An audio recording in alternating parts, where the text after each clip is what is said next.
I'm Wario. I'm gonna win.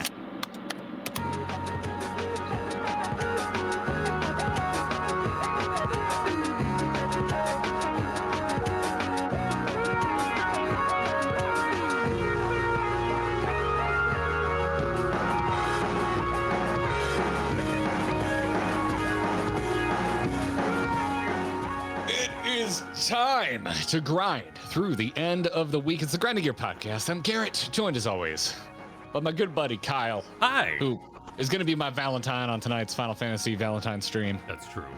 It's going to be a good time. Yeah, apparently there's a proper gauntlet or something in there for us. I'm excited for it. Yeah, me too. I got Valentine beef. You want to hear my Valentine beef? Is it? I got Valentine beef. How old is this beef? How ancient is this beef? Brand new. Oh, brand new. I just got okay. an email in my inbox that So it's has not given like- me Valentine beef. It's not Singles Awareness Day. It's not what we used to do in like high school and stuff. Where we really trash on Valentine's and Day. hey, respect to the singles out there, but I was basically never one of them. Ooh, from wow. like Damn.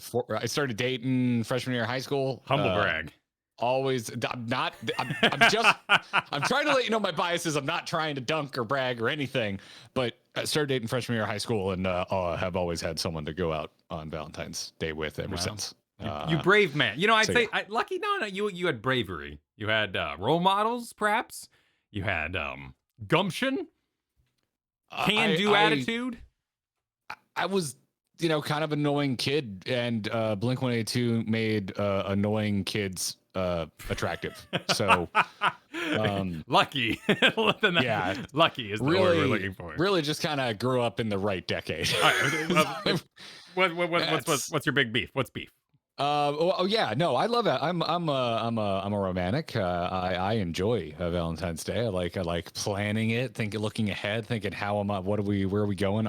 I'm a big fan of the reservation. I get excited about making a reservation somewhere worth eating. Not always fancy. Sometimes we go to an old cheap joint that we used to go to when we were young and broke. Cute. Actually did that the last couple of years because we remembered the food is good. This year, though, I was like, I want to go somewhere fancy. And we got a couple of fancy places that we like around here. And long and short of it, got myself a reservation. I was like 4 weeks early. I'm like, hell yeah. Let's get that reservation. Today, made this reservation multiple weeks ago. Today, I get an email. And they're like, we're so excited to have you be joining us for our Valentine's Day dinner. We just want to confirm that you still want this reservation and to let you know that we're serving a prefix. Oh. And I was like, you They bastards. got it. Was it? Were you doing the fondue place? Was that melting pot? Were you melting pot? No. Okay. No, I have never been to a melting pot. Oh, I've never eaten fondue. Period. No Or a weddings at prefix. all? No. No. Oh. No. Most of my friends got married post food trucks. So I see. Yeah. I see. Yeah. If you're French prefix, it happens in a lot of French restaurants. As a matter of fact, the French restaurant in Epcot, which I love, has a wonderful prefix. It's actually, I think, totally worth the money. But that's neither here nor there. I'm super pissed. I like their normal menu. I want to go there for the normal menu. Also, it is $110 a plate, which no. I'm super mad. Oh my god. And now, of course, all the other places we like going completely booked up. Yeah. The video game podcast. Welcome everybody. Yes, dude. I just we mentioned it. Getting that off the chest. I just wanted before we go have forward. you ever been on a podcast before? I have. This is how they go. Yes, it's true. It's true. Well, I'm sorry for your loss. I hope you can recover from this massive blow. Yep. And it is a pretty decent spread. Folks in chat right now are like, and you don't get to choose the food. No, it's a limited choice. They have like five items for a nap, 5 items for a dinner, and like 2 for a dessert. Okay. Yeah. And they are pretty good. They're not $110 good. They're not $110 good. I've been to this place before. I've seen what their normal dishes that cost that much money are, and they're way better. So Not that I Wow. would ever spend over $100 on a single dish. So they seem way better. I haven't had one. And usually, more in the $50 range at this place. Anyway, that's my Valentine's beef. Okay. I'm super bummed. I don't know what we're gonna do. I just don't know how I'm gonna handle this. I am very bad at cooking filet, which I would just be like, screw it, I'll cook filet at home. Oh, you're thinking like full on abandoned ship, like you're gonna. I mean, the whole thing was like, I almost the email had this sense of, we know we're gonna piss some people off, so we're giving you an out right now, so that you don't show up, realize you're on the hook for over $200 and complain. I thought they were about to give you the old plane treatment, like if a couple would be willing to sit out, we will give you a voucher because our tables are full. Because we overbooked. Yeah, exactly. I thought that's what you were going with. I would have probably been equally beefed at that, but wow. But yeah, no, dude, freaking. Anyway, this is my Valentine's beef. What made me think of it? Okay. Do you have Valentine's? Would you like to share? Would you like to get in on this? No, I don't. I'm doing my best. But Valentine's Day isn't really happening this year. 12-week-old and all that. It's not really in the cards. The range is limited. The time periods of which you can excuse oneself is finite. But Hot Wheels makes some awesome Mario Kart toys, and they fit on the Mario Kart tracks. So that's my good news of the week. That's your good news. Okay. Yeah. Okay. Cool. Yeah. Cool. So you know what to get Flynn for Valentine's? Yes, it's right over there. It's a 4-pack. It's got Bowser, Shy Guy, who is his favorite, Dry Bones, and Koopa. Shy Guy. I did not know Flynn was a man of taste. Yeah, he's a big Shy Guy, man. He makes me play Toad, which I'm kind of like, is that a diss? I don't know. Toad's light. He's fast. If I would imagine, I remember being a kid and I just liked shooting Slippy in Star Fox, as I don't like Slippy, so maybe he just likes beating up on Toad. Could be. I'm becoming a Waluigi fan. This past weekend we had a Mario Kart party, where we invited over a couple that actually ended up being super competitive. But the AI is amazing. Like, you give the kid the control and it'll just like drive itself, except for Cheap Beach. For some reason, they haven't programmed that well, and you always get stuck on one of like the ropes. But otherwise, just pop your items and you're good to go, and you'll probably get like 3rd place. So we had a big Mario Kart party. But yeah. They didn't get too competitive. It didn't get super weird, but it was kind of like, we're playing with a 3-year-old, right? Like, you guys are throwing down over there. Need to. So who's your usual pick when you're not being a good dad? I'm moving into like Waluigi is kind of where I'm settling. Okay. I wanted to go like Dry Bones Bowser because he's badass, but like, I'm kind of moving around. I've kind of grown out of the like Luigi, like wipe your nose kind of phase. Like, Luigi has a certain second child energy that really appeals to me. I'm the older child, but I like it's a gun. I'm about to say, you're the firstborn. I am, but I have that like need to prove yourself kind of energy that I respond to with Luigi, and I'm terrified of scary things. So he's a spirit animal. I was always Yoshi, still am Yoshi all the time.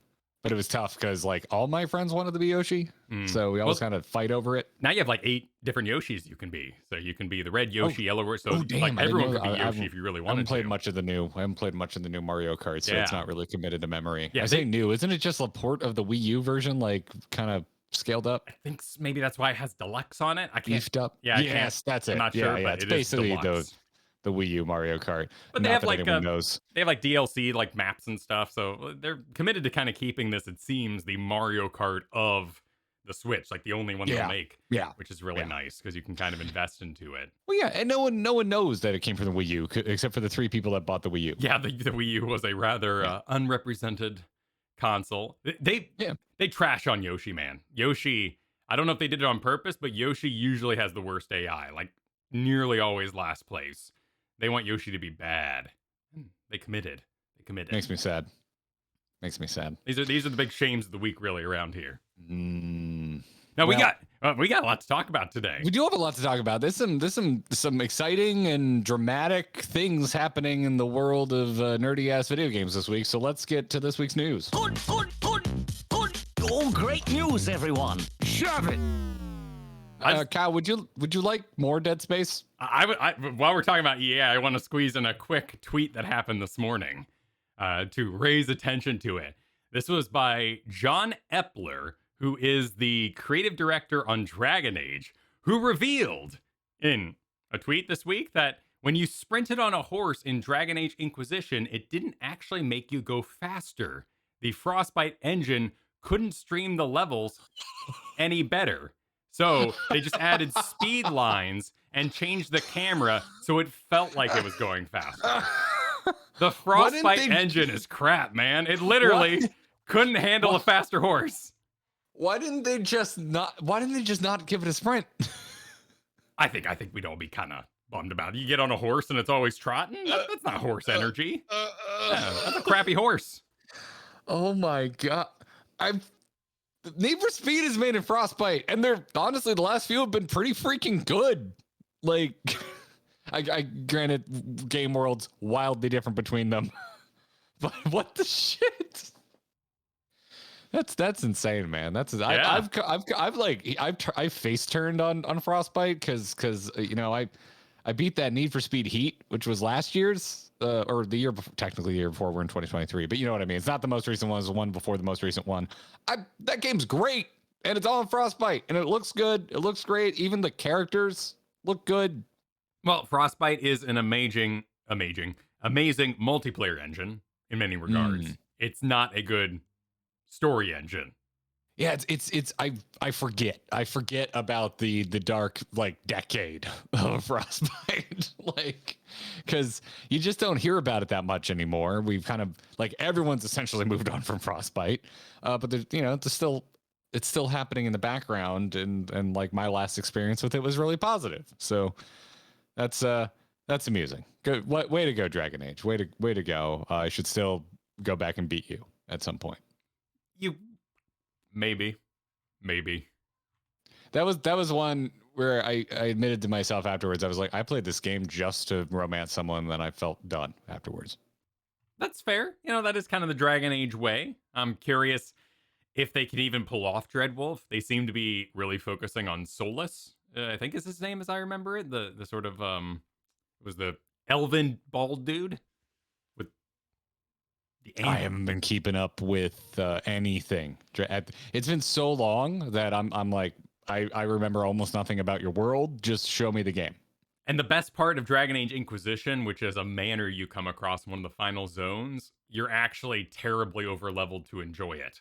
So they had some weird balance issues. The ending snuck up on you. They had an amazing chair you would sit in, like do like Game of Thrones throne kind of business where you're supposed to be like the Inquisitor and like sitting in your chair and being like, I'm king of the castle.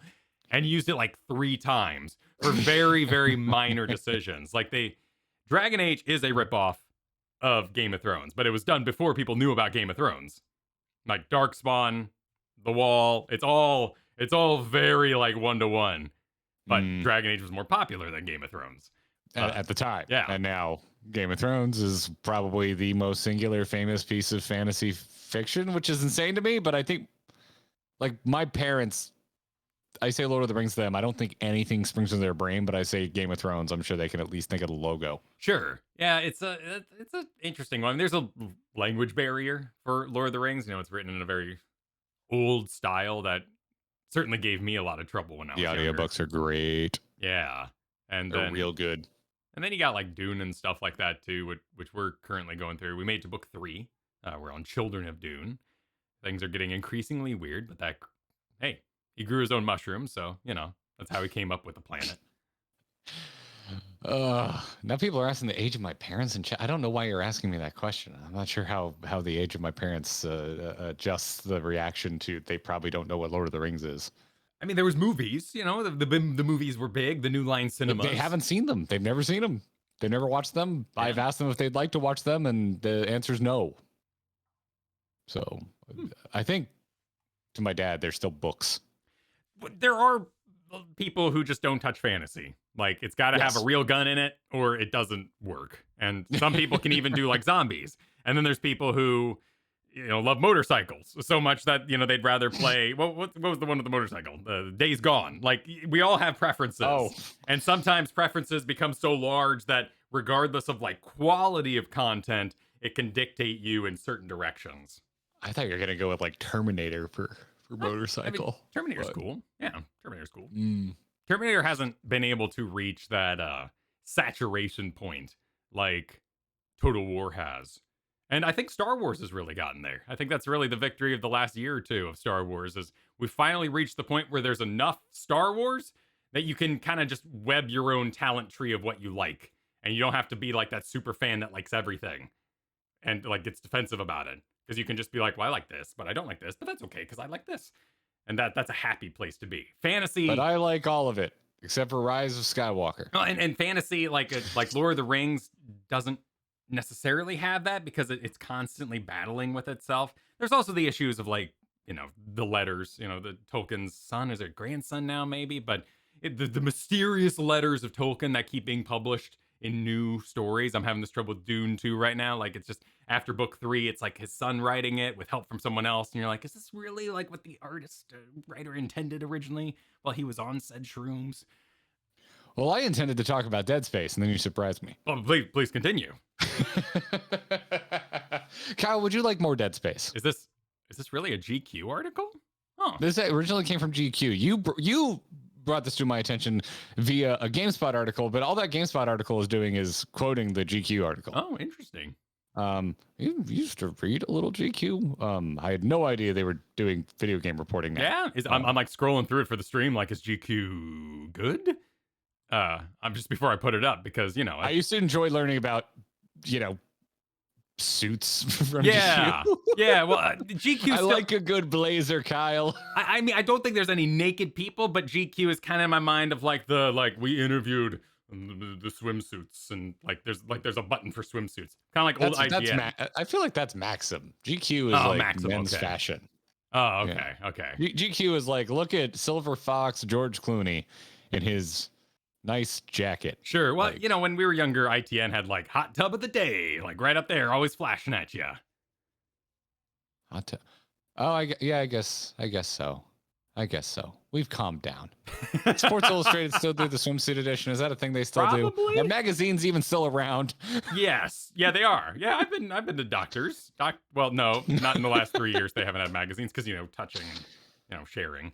I'm in Florida, dude. They never stopped. Yeah. No, there's no the empty rack is a cold reminder of what once was, as well as the screws in the table where once that thing sat, where you'd move the little. It's environmental storytelling. It's just so much more boring than the apocalypse we were promised. The blocks, you had to move through the blocks, through the little spirals and stuff as you move it around. We're just perpetually in a very passive apocalypse. Yes. That's our future. That's our future. It's so not fun cool out here. and green like The Last of Us, sadly. But there's an interview with the two heads of the Dead Space remake. And really what came out of this is they didn't hard shut down the possibility of getting back into and re-exploring Dead Space in new games. They were asked by GQ, do you have ideas what you could do for it next? And they said, for sure, was like the beginning of the answer. So then they kind of brush it off, make a joke. They're like, listen, after everything we just went through, we kind of just want to take a break. We're both heading out on vacation. But so you're saying there's a chance? Yeah. This to me read like a lot of YouTubers. Like, man, I got this great idea for a video someday. I'm really busy, running my One Piece channel. It's One Piece all the time. But someday, I'm going to get to it. I'm going to, of course what human being after creating an entire remake, which was quite faithful. Like it had a lot of, additions and side sort of rooms and stuff. But they filled out that world. They kept it extremely faithful. Who wouldn't want to make something else after that? Like, you're just sick of staring at Dead Space. So I didn't play any of the original games. My understanding, 1, revered, 2, beloved, 3, everyone says has cool co-op and then doesn't want to talk about anything else regarding that game.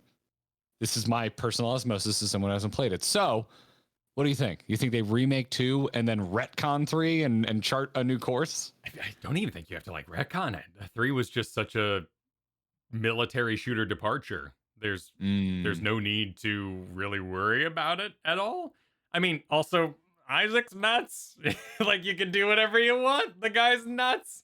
I mean, you could pull an Aliens 4, they were experimenting on a xenomorph or was it endomorph.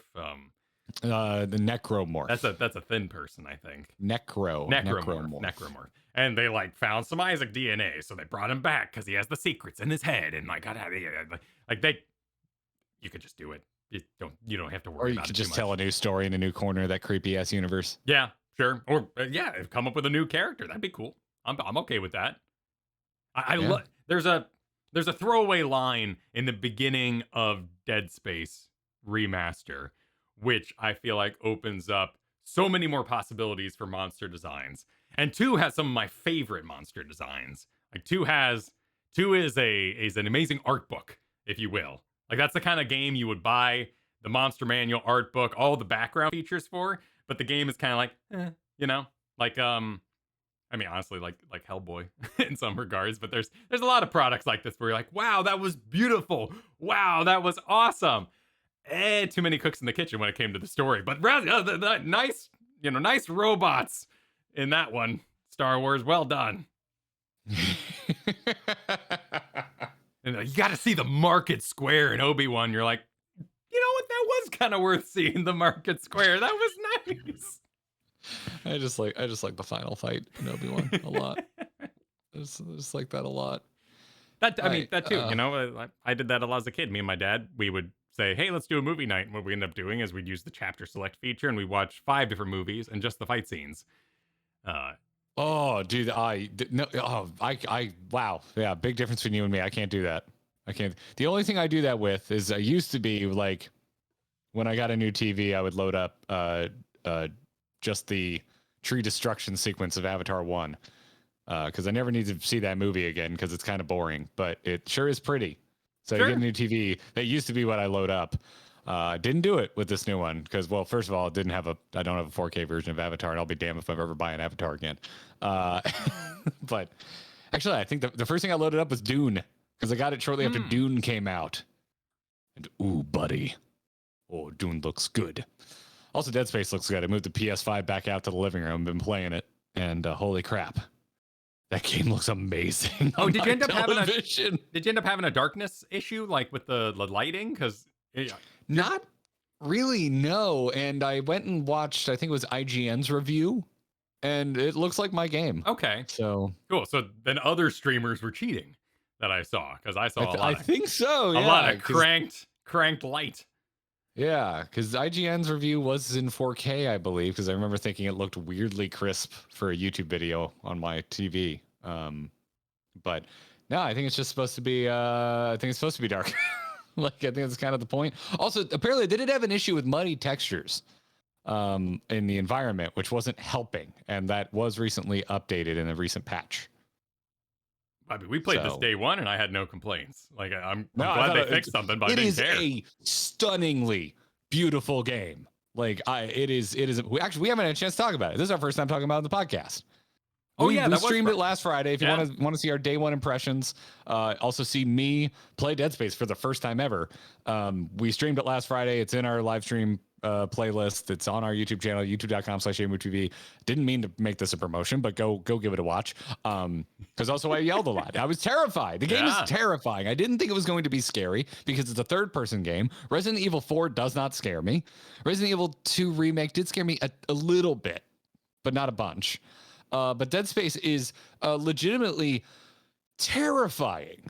It is a terrifying experience. Like, absolutely scared the living crap out of me. And but yeah, it is a masterpiece game. I cannot believe I haven't played it. I've already got ideas. Like, it is now the cornerstone of me really wanting to do a one-off video on the channel where we talk about the golden age of like 360 era video games.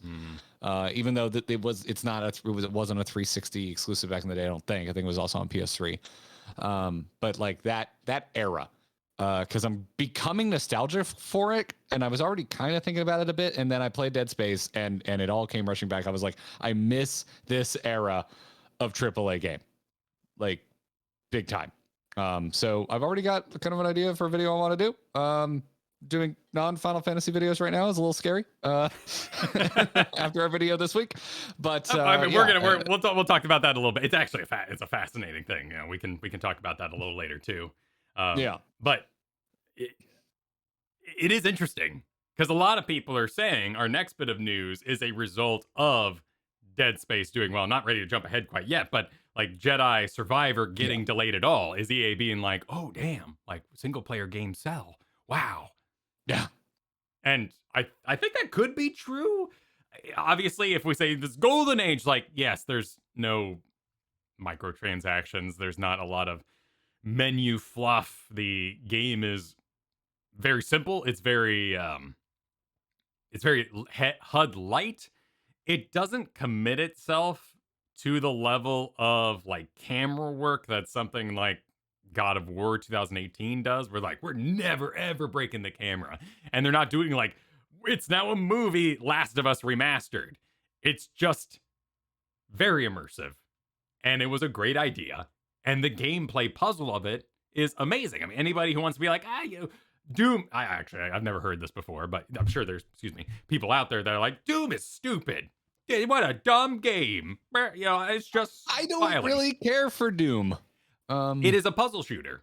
It is an amazing feat of puzzle ingenuity. And not just in the, like, you need the certain weapon to counter the certain thing. Like, you are constantly switching weapons with your movement, interacting with the environment and the enemies to make a very, very busy bit of dynamic gameplay.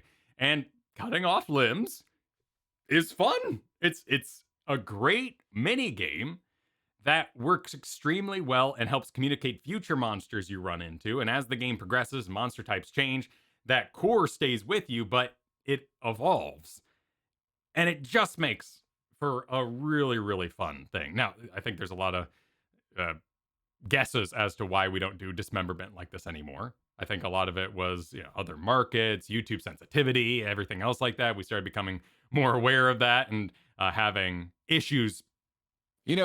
Publishing wildly building your game to wildly leave room for adjustments for the Chinese market has been really working out well for major studios lately. Yeah, well, that's a rather funny bit of the Overwatch and everything else news that came with NetEase shutting down Blizzard there.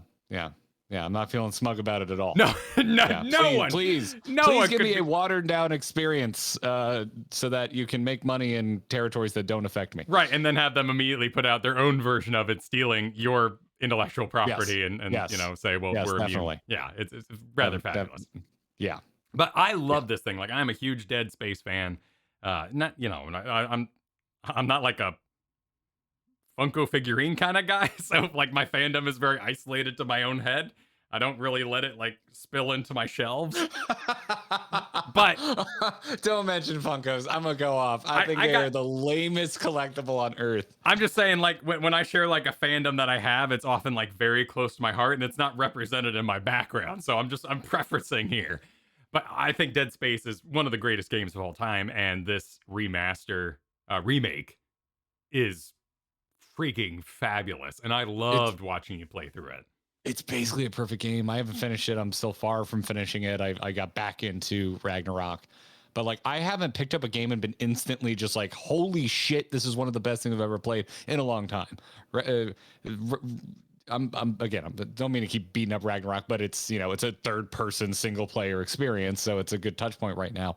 Ragnarok really let me down when I first picked it up. I think the first like quarter of that game is boring and kind of a letdown compared to where it left off with 2018. It gets a lot better, but I hate nothing bums me out than having to give that just stick with it disclaimer to friends, except for Final Fantasy 14, just stick with it, play it for love of God. If you like MMOs, play Final Fantasy 14. But that's a little different, right? Because when you say stick with an MMO, like you're already in this headspace of hours and hours and grind. And some people, not everyone's like that. I guess I that's don't fair. think. But there were exceptions to the rule way early. Like I remember playing what was the super cleavagey one? Terra? Was that it? I think so. I never played played that college one. roommates hit me up one day. They're like, you need to play this. It's like action oriented. It was like I was still playing tab targeting World of Warcraft, and picked that up. And like within minutes, I was like, oh, damn, this is fun as hell. Because it's just completely different control style.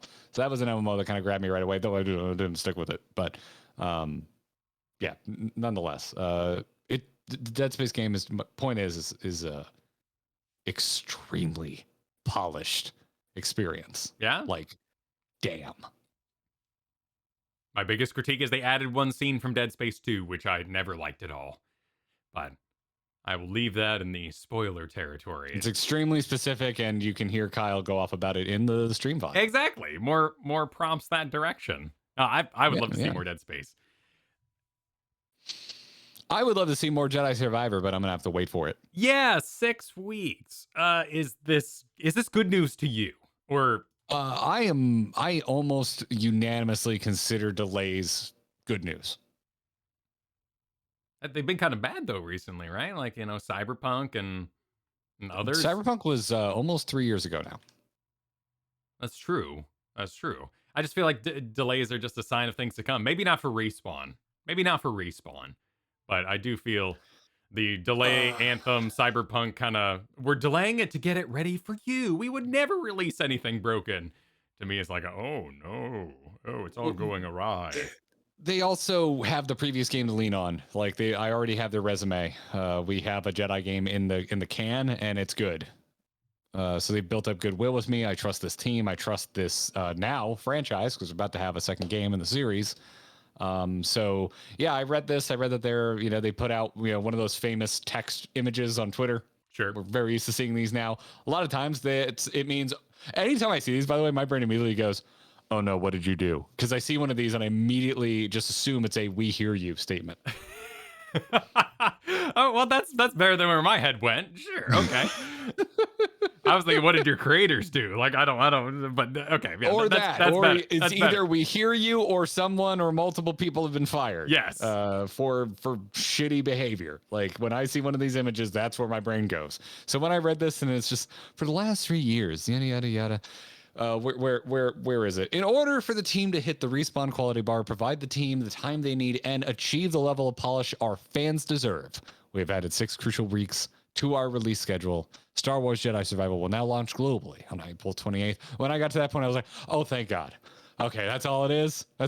So like I was already Twitter image sweaty reading through this. So I'm totally take all the time you need. I just want the game to be good because the last one was good. So just make this one good too, please. Cool. I'm glad you're happy about it. Yeah, I can wait. Kyle, it's not like we have a lack of things to do. No, there's plenty to be played, plenty to be done in that environment for sure.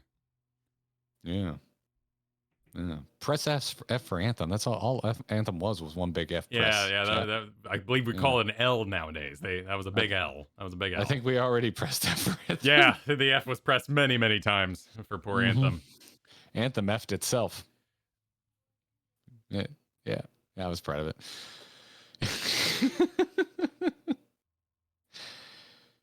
How do you feel about it? I'm like, I mean, it's more time for you to actually beat the first game that you abandoned and walked away from. I did abandon it. Yes. I mean, I am in that sphere right now of, general gaming coverage and, there's projects to do, videos to be made, recordings to be completed, edits to be done. So I am. Sometimes your brain goes, is this going to be a video? No, then it can wait. Yeah. Like that. It's something I'm adapting to, I guess we can have, why not have a conversation on the podcast a little bit? Like it is something I'm adapting to. Like I was growing up, I was a rental kid. So I would get the game, no side quests, main quests only. Got to beat in one weekend. Go. And I grew out of that. I think I didn't really grow out of it. I got my own money and there wasn't a lot of it. So I would buy a game and I'd 100% it because, I had to get my value. Now doing more general gaming, I'm finding myself only starting games, which, we even talked to Jesse Cox about that a little bit on our interview episode there. Like, your first impressions are going to be the fastest thing to produce, the best thing you can get out there. And the back half of the game, that's for the very particular channels that are super fans of that. You're always going to see fall off as you go deeper and deeper into a topic because not as many people breach the subject that far. So, yeah, I enjoyed my time with Jedi Fallen Order. it didn't capture me as a side game. And that was that. That was it. Fair. Yeah. Yeah. Yeah. I wanted to, and I'm pretty sure you've been hinting at like something really cool happening on the Goth Girl planet, but Yeah. uh, But you also didn't like the planet right away, which is blasphemy. So because it was I don't red and sandy, I can't help you. and the shirtless dudes were attacking me. I've seen a lot of shirtless dudes. No, I fought a lot of grunts in video games. I haven't seen a lot of shirtless dudes in Star Wars. There could be more of that. I agree. We could use some more eye candy in the Star Wars universe. I haven't seen it. No. Yeah, exactly. I bet you someone probably got robbed in those movies they made. What? Well, you know, like oh, you mean because they work out about like Oscar Isaac should have taken his shirt off. Yeah. That was actually the one I was going to target. I bet you Oscar Isaac's like really worked out a lot and should have had at least like a Thor level backlit shirt off scene, like washing his wounds or something. Well, he also just did Moon Knight, so it's Marvel, which I mean, we always hear that they just make you work out like crazy and then they cover your ass up in freaking the suit. Anywho, it ain't fair. Like, what's the point? It ain't right. Greatest Anakin crime is still the Wasp. Episode 3. You're right, Heart's Eye. Anakin was shirtless in episode 3. Anakin? Yeah, he like wakes up all sweaty from bed and like gets up and you point and go, "Oh my God, Hayden Christensen shaves his chest." Well, good for him. Or for the movie. It depends on your coverage ultimately. But you know, like a nice Leonardo DiCaprio buttocks kind of up against the glass of Coruscant scene would have worked really well. You know, this had to be a butt double, right? There's no way that's actually Leo's butt. No, in Romeo and Juliet, that's Leo's butt. He had a nice butt. Oh, it is Leo's. It was an okay butt. Yeah, I didn't know that. It was a I fine didn't know butt. that. I assumed it was a butt double. I think what was it in Titanic or something? He had a. I don't know how we got double. here for shirtless dudes on the on Dathomir. Yes, and, but yes, Dathomir. Yes. I'm aware Dathomir, it's a much beloved planet. It's legitimately the coolest planet in the Star Wars galaxy, but not cool enough for Kyle Ferguson. Nope. So, So we'll see. I like where they're taking the character. I'm interested to see. And finally, final bit of news this week. We're gonna play this. Ooh, nice. Or should I say the last bit of news? Oh, Last of Us last bit is of news. confirmed for season 2. Sweet. Good show. Season 2 confirmed. Your mileage on how excited you're going to be depends, I think, exactly on whether or not you enjoyed Last of Us 2. I did, so I'm excited for this. Maybe. Actually, you know what? This is an interesting thing because I like Last of Us 2, and I do like the story. But oh boy, the story is not nearly as fun as Last of Us 1. Well, it is so dark. Last of Us is so really dark fun game. compared. No, and 1 is dark as well, but it has a lot of brevity. Yeah, because of the like charisma and just the pairing of Joel and Ellie, and their interplay is just it brings levity to an extremely dark situation. And I like dark stories. I like depressing stories. Last of Us 2 is one of the darkest stories I've ever been exposed to. And so, yeah, maybe, I don't know, maybe devoid of the gameplay, which I think is just objectively better in 2 than 1. The gameplay's just tightened up really well. Probably gonna be a tough watch. it will play itself though, which will be nice. I mean, that's kind of where I'm coming from. That is, dude. The other night I sat down, and Katie's like, except for MMO, is like hardcore, not a 3D gamer. She still likes 2D games. I sat down. I was exhausted from a long day of editing, and I was like, "Man, could you play Dead Space? Because I want to see it, but I don't want to play it." I can understand that. Yeah. And that didn't happen. But that has happened more often than not. And maybe that'll be. I did just recently get through Chernobyl, which is probably the most depressing thing I've ever watched, and I will say it was amazing. It's a great show. it will also rip your soul from your body while I wouldn't say while laughing, but it is an exceptionally It might be made laughing. Yeah, you might not be miniseries. laughing. It's an exceptionally made miniseries. So yeah, you know what? Maybe no, I'm back around to it. I'm here for this. Bring it on. Bring on Okay. season 2. Okay. Yeah, Bring I on mean, season 2. I'm aware of I never played Last of Us 2. I don't think I could. I didn't have a PlayStation 4 or 5. Yeah, it So was an exclusive, so you were boned. right. You had So no option. like oh no, like sometimes your brain does weird things when you can't even have a thing. So you like hate something because you're like, well, I can't even do it anyway. So why would I get my hopes up? Like I'm not gonna sit around every day waking up and being like, oh my heart, I can't play Last of Us 2.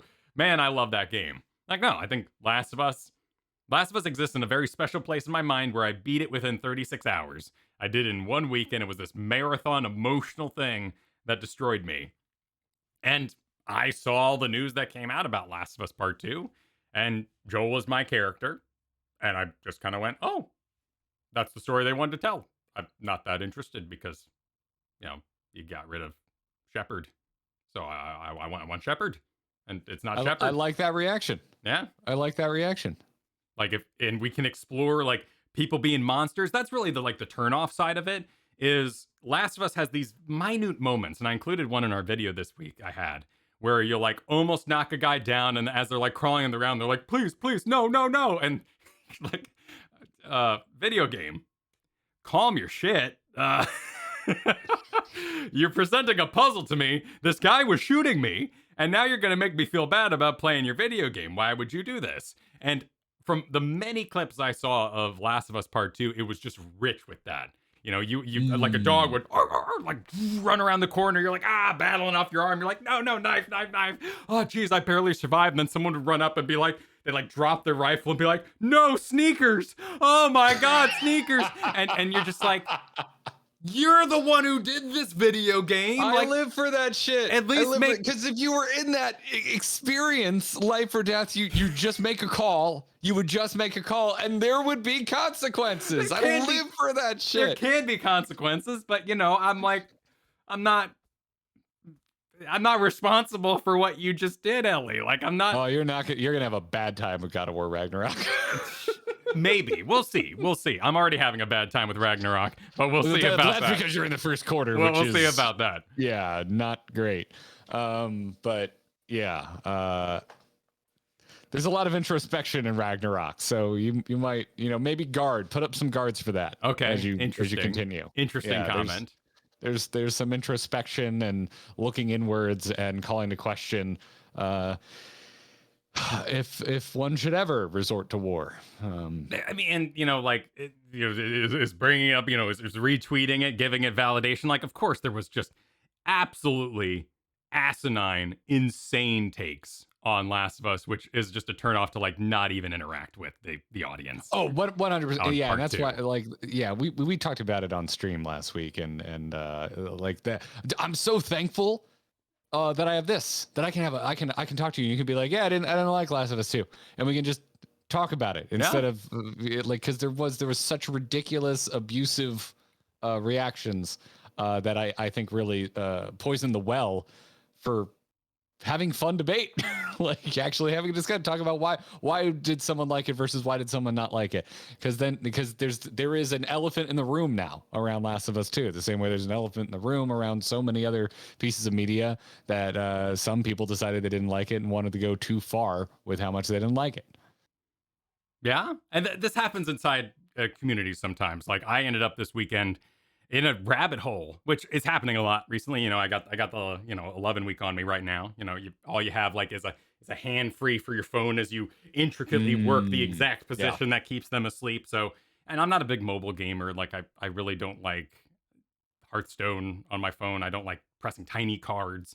So I struggle to find anything like I want to do outside of maybe like one of those ball bouncing games, kind of like a Bubble Trouble kind of thing. I kind of like those, but those get boring. So I end up going down, wiki holes, Reddit holes, and I ended up in the Xenoblade Reddit. And that was crazy. That was absolutely insane. It was like, it was weird. It was a weird place. I was poking around. I'm like, oh, look at all the drama. Like that's an interesting one that I don't think is achieved, that Star Wars Warhammer kind of status. Like that community, seeming from my investigation, can be very, you either like everything or get out. And we hate any critiques, or if you don't like this part, you're not a real fan. And it shut down conversation in a very different way. And There's some of that in Final Fantasy. Of course, it's in all communities. We stumbled across that multiple times. Yeah, because we like talking about what we liked and what we didn't like, and we don't mean it as a massive takedown. We just like having those discussions, and sometimes people have let us know very very energetically that they don't appreciate us pointing out anything that may not have landed for us with Final Fantasy 14, and they're welcome to do that, and I'm welcome to ignore them. Because that's not how I like talking about games. Yeah. So yeah. So it's always there's gonna be many different fandoms. It's always gonna be multifaceted. The Last of Us conversation around that game was just like a complete turnoff for me. So yeah, I would be interested in trying it now. I feel like we've grown a little bit as a society. Like we're capable of imagining more, perhaps.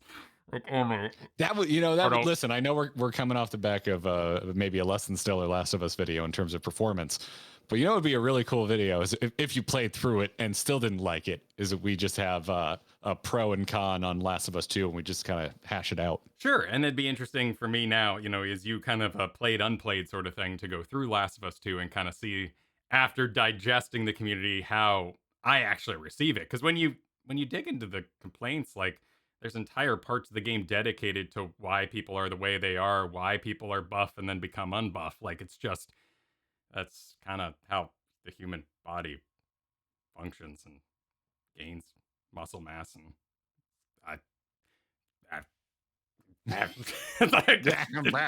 was just like, what the hell am I reading? But that'd be interesting. Yeah, no, and I mean, we pushed the envelope a lot on this last video. Like that was a great internal experiment for us because we actually got to do a lot of effects and side-by-side comparisons that push our capabilities in editing and help us grow. So as a project for us, it was a very rewarding, and I enjoyed talking Last of Us with you. So yeah, it took me an entire day to do those side by sides because, whatever codec the PS5 is using for its game recording, absolutely cripples my rig.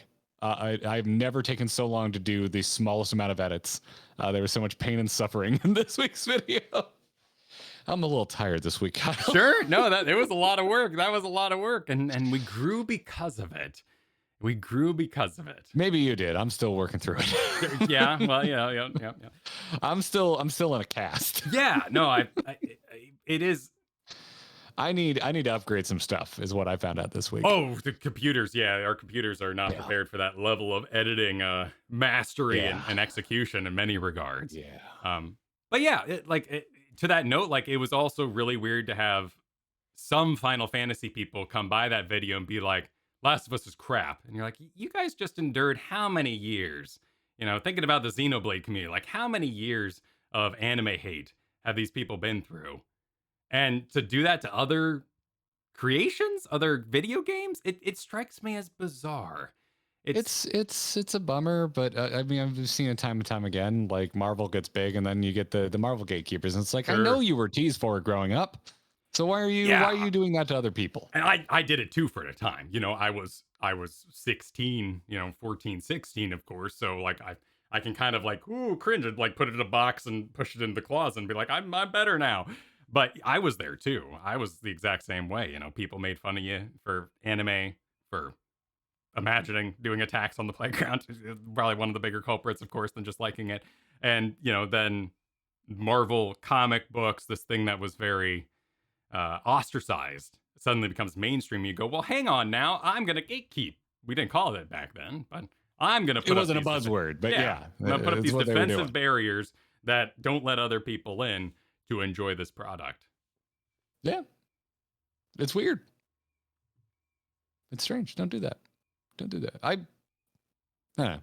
I definitely got annoyed when everyone was like, suddenly we're into Star Wars, and I'm like, well, that's what I got made fun of for. But I never like call anyone out on it, and I definitely like anytime I'd make a new friend who hadn't seen Star Wars, I was sharing that shit as fast as I possibly could.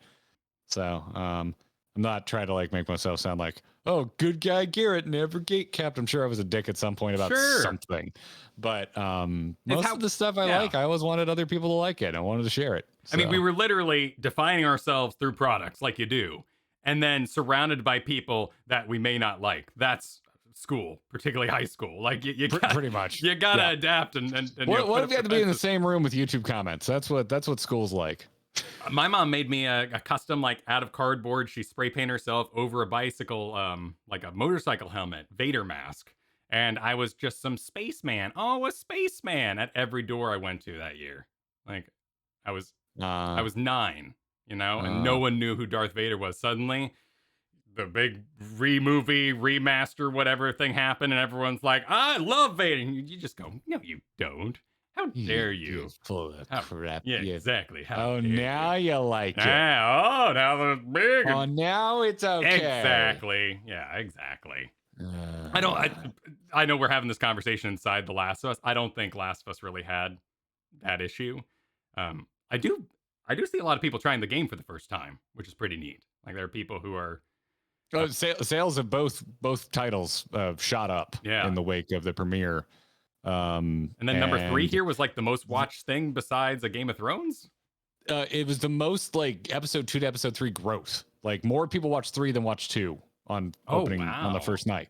Nice. So the premiere was the second biggest premiere in HBO history. What we talked about it last week. Number 1 was House of the Dragon. 2 saw some fall off, and then 3 saw more growth from 2. Like, more people watch 3 than 2. It's wild. It's doing really well. And I'm really excited about it because it's a well-made show. And you and I, again, go watch our video. We talk a lot about it because, like, we mentioned it last week. I think neither of us were particularly excited for the show or really wanted it or thought that it needed to exist. But turns out it's really good. And now it's making me worried about other things, which we'll talk about in a moment. But you know what I'm not worried about? All the wonderful support. We're getting over at supportourbromance.com. I'm never worried when I'm on our Patreon because there's so many wonderful folks over there that seem to like what we're making.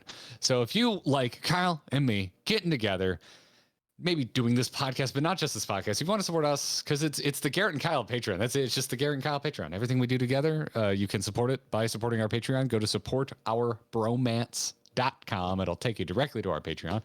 And you can support us. You like our videos, if you like our streams, if you like our podcasts, if you like, I don't know, maybe you saw me in a Publix and you're like, that guy's funny looking, and you got to laugh out of it. Yeah. Do a little on-screen action right there. Yeah. Oh, whoa, what is this? We should have done this a long time ago. Look at that. We should have. It doesn't have a link on it. We need like a link, though. Yeah, we need like a link. Yeah. Let me see. Yeah. Our lovely mods are helping us out if you're watching live. But yeah. Support our bromance. We also have a store at buyourbromance.com if you want to get a Grinding Gear t-shirt, get a sticker of me or Kyle. We definitely don't look at those numbers and then decide which one of us is more popular. Go to buyourbromance.com. Actually, don't. No, we don't. We don't. We don't. So check it out. That's how you can support us. Thank you for support, everybody. And you'll get some perks like access to our members-only channels and our Discord, an ad-free version of the show. It means you won't hear this. And some bonus content. So go check it out because we're going to be doing spoiler episodes for The Mandalorian when it drops in a month because we're in February. It comes out next month, Kyle. Yeah, coming out fast. We return to the doodaloo, doodaloo. The music in that It show was a good riff. Yeah, no, it's important. I hope they find a new one. Like, not that I hate the original, but, I got a little sick of adventures by the end, so I want them to do like a little, just a little twist on it. Evolve it a little bit. I don't know. But anywho, you want to take a quick break?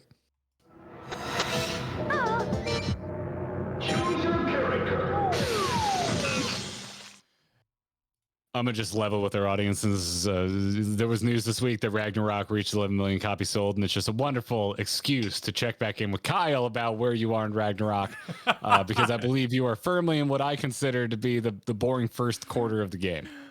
Yeah, it's got no purpose right now. Like, I'm really quite lost. But I'm glad, like, the weird part is that they keep putting out promotional images for this game, and, like, Kratos hugging, and I'm like, Whoa, spoiler. What the heck? What the crap are we doing? This game has been spoiled as shit and back for me, by the way. And Like, Kratos there's doing like zero. heart hands, and I'm like, Kratos heart hands. I'm not really sure he's the heart hand type. That's not from the game. They tracked that themselves. It's a Jason Momoa gif that everyone uses. Oh, okay. No, but there's Yeah. like art of it, like that they put out on the official Twitter. Like, Yeah. yeah. The heart hands. It's animated. Like it's a custom animation they did as a joke. Okay. Yeah, like it's weird being where I am in the game, such as they say here, an enthralling spectacle, which it is not at the moment.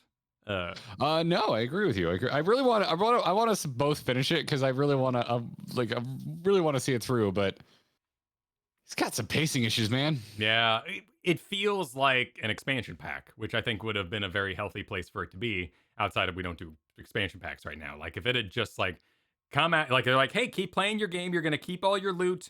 This is gonna sit on top of the other game, and it'll just appear like a new quest in your hub world, and we'll noggin winter everything. Like I'm also, I just don't have like cheat codes for this one like I did the old ones. Like Egypt, I'm there, man. I read the golden books at the library, you know what I mean? Eyewitness, I was all over that. Rome, Greece, all that sort of thing. Yeah, like heavy in Armedia. Is this Norse? What, Thor and whatnot? What do you call that? What do you call like Odin and stuff? Norse mythology. Yeah, I'm not up on it, and it's even more confusing having Avengers and all do their version of it. So I'm just kind of lost, and I'm like, I'm not as interested in what Mimir has to say as I would be if he was like, now you know that we well, that's a little dwarfish, but you know what I mean. Like, we had to cut up Osiris and put him in several boxes, and I'd be like, hell yeah, tell the story. Like, I know what you're talking about, but the twist is he was a dick, and I'm like, yes, excellent, let's go kill him. I don't really know the cosmology, the gods as well. So yeah, I mean, I know the main players enough because of Marvel, right? I know Odin, Thor, Heimdall. So in that way, I'm enjoying this. But in that first quarter, Odin and Thor just kind of F off real quick, and you just don't see them for a while. Yeah, I also think that it's kind of a weird brag too, because I bought a PlayStation that was a bundle, so I think a lot of these are bundles. A lot of these sales are bundles, and maybe not actually the success of the game. Oh, you're getting in there. You're getting. Yeah. A lot of people love it, man. I think we're odd men and out when we're like, it's good. It's not great in my opinion. There's a lot. There's a lot of dishes that require onions. I don't want to chop onions, but I like when we get there. So I'm gonna see it through. Like, this is my. I love chopping onions. No, that's not where we meant to go, but they're so satisfying. They got that. Oh, it's just slicing. You got to do it every time. When you're firing up every meal, like, it's laborious. I don't like cutting the ends off green beans. That gets laborious. There you go. See, they don't line up nicely. Yeah. They don't line up nicely. We all have these. You cut. You don't pop. You don't pop the end of your green beans out. That's a little more satisfactory because you got no knives out. You can kind of like roll on the couch it, like set yourself up with a movie and just start popping the ends off with your hands. I love using a knife. A little more. Love standing over cutting board with a knife. Meditative in that way. Yeah. So, yeah. No, I've got beef. I've got beef with Ragnarok, but it gets better. Stick with it. Okay.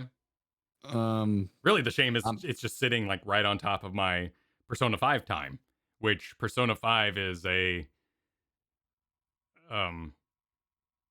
an interesting game. A time suck? Absolutely. It is a huge time sink. The gameplay, like combat of it, isn't terribly interesting. There are tactics that you can perform, but you play it more for the story and for, living as a high schooler, flirting with everybody. It's interesting. They need to do something with God of War Ragnarok to impress me, because right now, Blades of Chaos feel really tacked on. And it was more than fine in the first game, because they were a very late unlock. They were part of the story in that way. They were very powerful when you got them. There was a lot of like suddenly, the Blades of Chaos are perfect here because you're in like the snow zone and you got to burn away the stuff. Like, it was perfect. But watching like emotionally available Kratos go with the Blades of Chaos is like a really weird disconnect. Like watching Beard Face like scream. He functions better as a character with the axe in Ragnarok.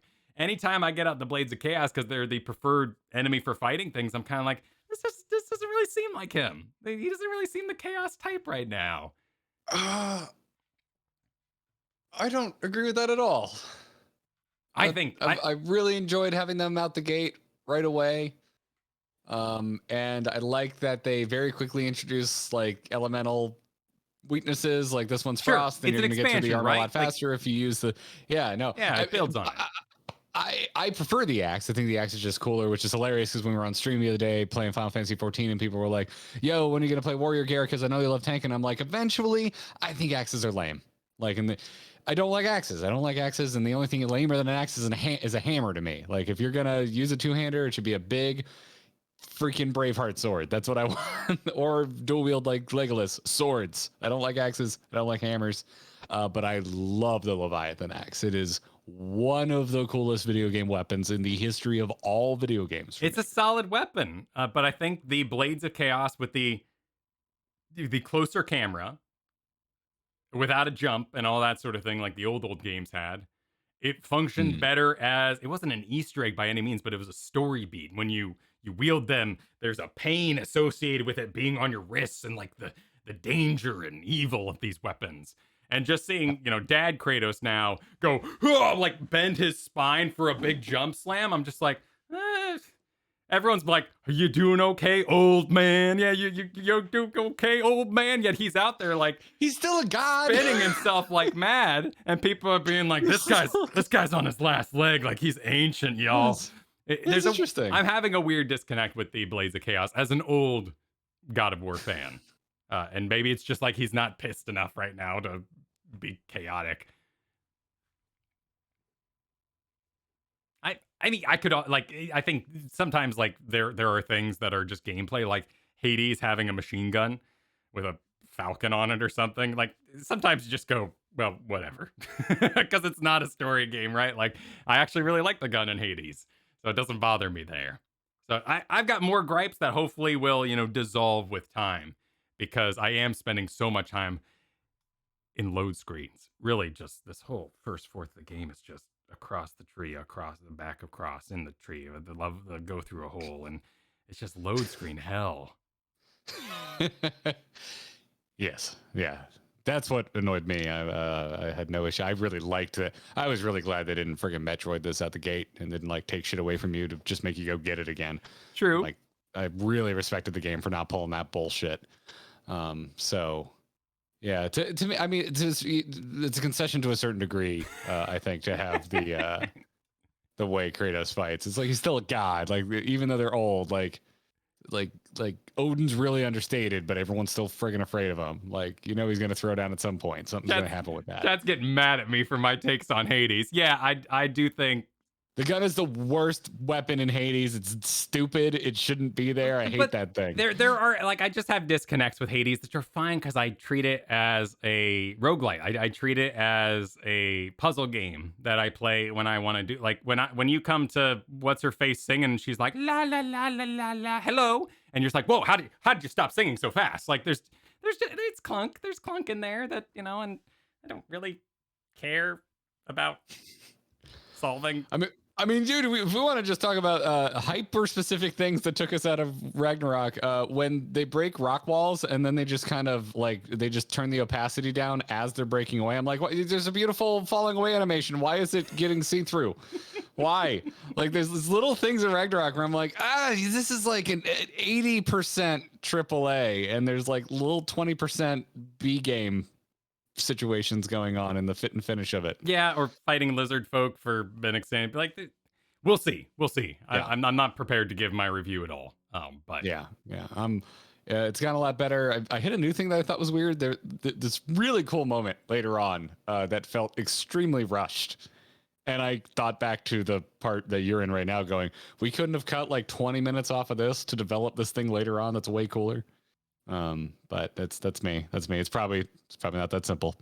But yeah, I just want to check in with you because it sounded like you were where I was at, and I was curious if it landed the same. It sounds like it did. Yeah, with some extra Kyle hates the Blades of Chaos annoyance in there. I guess I just confirm. We're just confirming that you hate the Blades of Chaos. Now hang on. Now, yes, that is true. I will agree with you repeating what I've said, but I will Like, you're making me out to be a worse guy, because what you're doing is you're taking your complaints about, you call it the cave, and kind of the parts that I'm at, and putting on top of my complaints. Like, I don't think the story and the pacing is as bad as you do. My problem is I'm not enjoying Kratos right now.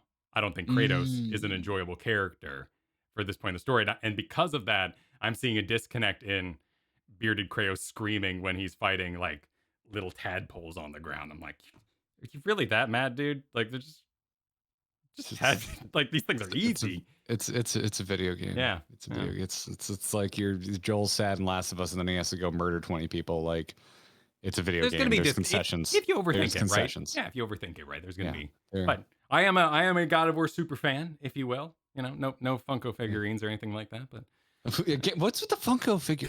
Literally the lamest collectible. I honestly, the lamest. well, because I'm thinking about redoing my back shelf right now. Is actually why it's kind of on my mind. Like, I've been thinking a lot about it. You know, I do and don't. I need to be careful with what I say because we now have a PO box. I kind of want the fat cat from Final Fantasy 14 plush, but I've also seen how big it is. Oh, sure, the big one. Yeah. It seems like it probably takes too much space. Yeah. I'm in a weird spot with my background. It's very D&D heavy. D&D did a big backpedal. We didn't really talk about that this week. It happened midstream Friday while we were playing Dead Space. That Dungeons and Dragons Wizards of the Coast did its big backpedal and was like, okay, everybody, you know, you win and so did we. We're gonna put it. It's gonna go back to the way it was. No worries ever again. Except for we left a lot of holes about the virtual tabletop, which we've never successfully made, but we're totally going to pursue later on. But for now, you go back to enjoying D&D, everybody. You just forget this ever happened. Now, according to the numbers we've seen and like what people can dig up, D&D, I always don't want to call it D&D Insider because that's what it used to be called, but D&D Beyond subs have not returned to their previous level. Like, a lot of people canceled that sub, probably because they left it running in the background like you would at Netflix or something. Oh, it was topical. And they aren't going and reinstating that. So Dungeons and Dragons has lost a lot of money and a lot of goodwill. And I love my D&D books too, but it's not really representing me right now. Particularly like this big chunk of 4th edition, which, you know, I come and go from, but, you know, like Kratos, maybe you should make peace with your past and embrace it. Maybe. What I'm saying, Kyle, is the D&D books are your Blades of Chaos. They may not fit your life right now, but they're still a part of you. There's a big part. They're a building block of what made Kyle. Yeah, and I got, you know, I got Magic the Gathering cards here. I got like my StarCraft Collector's Edition, but like, this is old Kyle. Like, I need to work in some new stuff. Some, you know, I've changed. I've evolved a lot. Oh, dude, it's behind me is well, actually, if I get out of the way, it's mostly Master Chief and a Stormtroop helmet, but up above is a bunch of Blizzard stuff. Yeah. And, you know, I still love Blizzard games, but you know, not making as much Blizzard content. Yeah. I just don't have any Final Fantasy stuff. No, and I mean, not only that, like, I've just come to love a lot of things over the years. So, you know, without being too consumery, that's my main thing. Like, I could put up all my consoles back there, but they get dusty. I don't want to do like anything too, like, you know, behold my stuff. I recently found all my old punk rock high school Garrett bedroom posters, and I kind of want to go through them and because there's like lame stuff in there, like Good Charlotte too, which I love, but Good Charlotte's lame and their poster looks stupid. But I kind of want to do just a big like poster bash wall, like the whole damn thing is just like posters on top of posters on top of posters. Sure. Because I still like that stuff and I like that look too, so that's something I kind of want to do. But yeah. Disc plates. We're not reacting to a preach video right now, chat. So we're not going to watch the disc plate ad, but we will, because if you're going to react to someone's video, you should at least do them the courtesy of showing their ad. Right. And showing Don't skip their ad. Don't skip their ad. Yeah, exactly. Especially if it's a pint ad. Oh my God. Use your code. Holy crap. Well, we've said Final Fantasy enough times that, like Beetlejuice, I think we've summoned it. Let's talk about a really quiet, normal, undramatic week in Final Fantasy.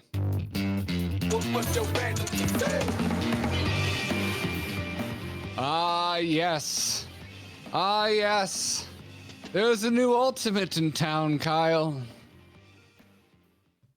which means the cheaters are back. Which people are cheating in Final Fantasy again. There's the race for world first, which means there's the people who did it first cheated. Everyone's mad. There's a new Yoshi P letter, and for some reason, we're all treating it like we haven't been through this before.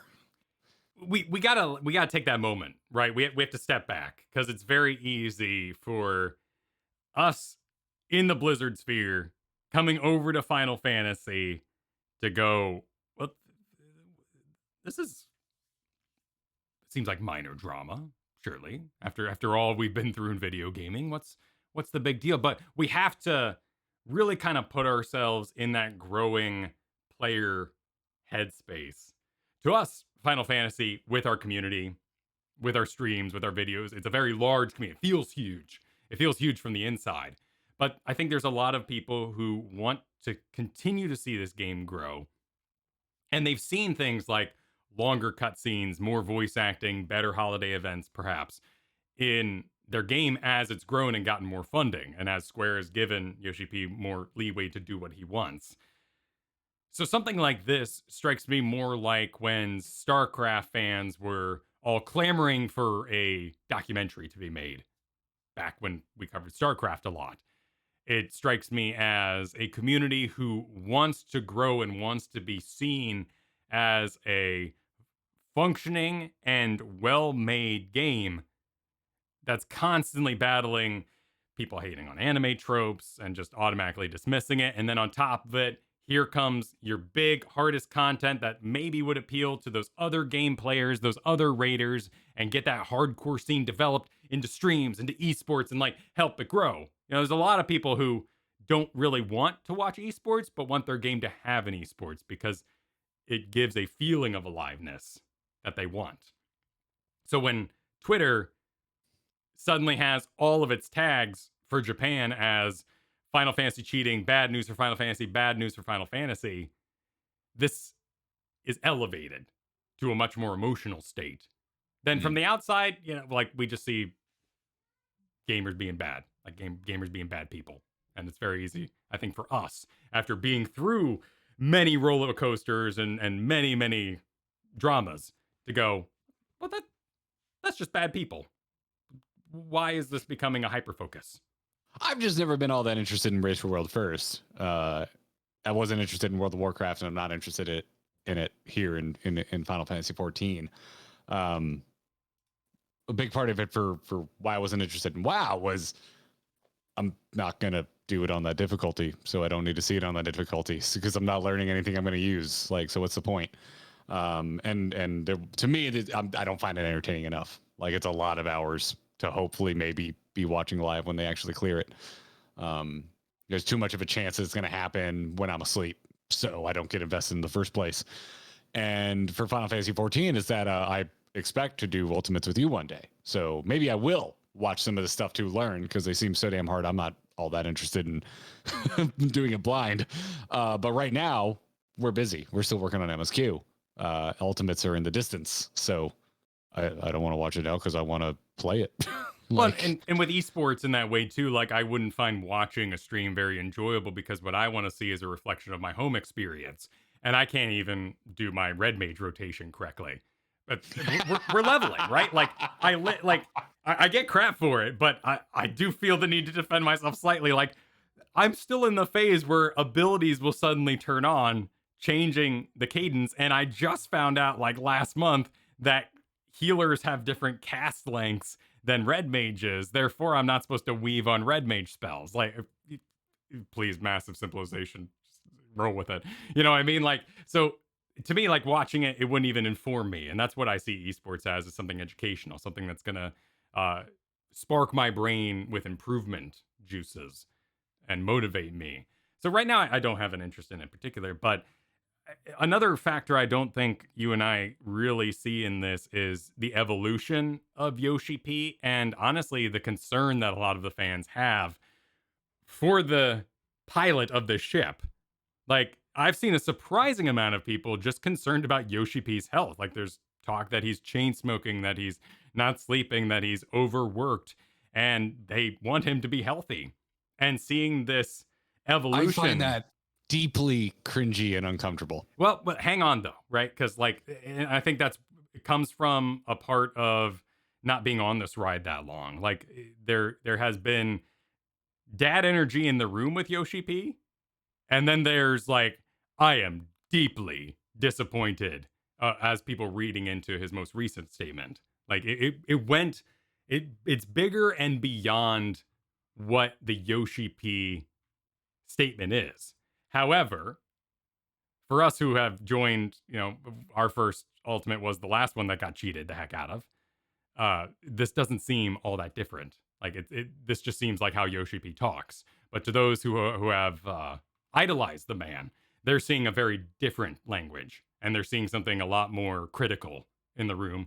In this case, if you can't be good girls and boys, we're gonna take away. We're gonna pull the bus over, and we're gonna ruin this ride you're on. We're gonna destroy it. That's fine, and I get that. The letter absolutely reads like a disappointed father with all of that energy that would make me feel bad, and I hope does make the cheaters in this case feel bad. What I'm talking about is I cannot read freaking like comments that it's like, I'm worried for this person I don't know's health, these parasocial relationships, because to me it hits me square in the, Garrett, you look so tired, which I never want to hear that in a chat ever again. Like I never want to see that in stream chat again. Stop telling people you're concerned for their health because they may be fine, and what you're actually telling them is they look like shit. Like it's horribly offensive and rude. Like yeah, it's, you don't know them. Like it's so weird. I can get behind that, man. And I you're talking from your own experience too. And there's a lot of memes around like, oh my God, is Yoshi P? Wow, he looks so tired. Every time he's on screen, they're like, more tired than last time. And some give thumbs up to it, like, that's a achievement that he's unlocking. So there is that aspect of it.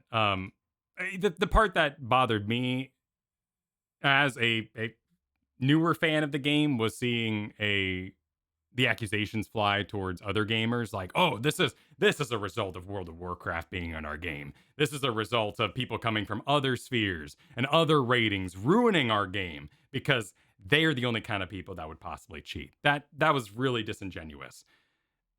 I understand the disappointed dad energy. I'm kind of surprised that Yoshi P would would basically say, I can't believe people would do this. His quote was, "It's very difficult for me to understand as a gamer what the meaning behind using numerous third-party tools to complete and clear a world's first would be." I think everyone cheats for prestige. I think granted, we're not part of the. My experience isn't so much in like community games, it's in competitive games. And I have seen people do really weird things. And we're not talking like cheats to make your life easier. We're talking like straight up misery in order to receive certain ranks. Like playing characters you hate. Honest to God, like wasting your fun time in the evening. Continuing to chain a hero you hate and hate and hate to play over and over again. Adding a cheat to your game in order to get a prestige falsely, that's part of the gamer playing handbook. Like what is Diablo or any of these RPGs but finding ways to feel like you've cheated the game? Like, well, I know the secret talent build. I know if you mix this and this, you can have infinite rage. Or, well, I know the Genji, I know the Genji glitch, and I know where you can go through a wall and you don't. Like, to me, this really isn't all that different. When we talk about Yoshi P's statement here, saying he can't believe gamers doing it. Now, for the actual prestige of it, yes, that's dumb as hell. Like, you're going to walk around with a t-shirt on that says, I cleared, world's first. You should have that revoked. And that's what they say here, is they're going to go through and remove. In particular, it was a translated tweet where they translated that it was going to literally remove all achievements, gear, and also the title associated with the world's first team, despite them not directly being found guilty of cheating. So if you benefited from cheating, if you were one of these teams where your shot caller had the zoom out thing, and then you had like a alternate on the side that was also watching the game, so they didn't have to play at the same time. They could observe. That, you benefited from cheating. I think that's a great thing to do.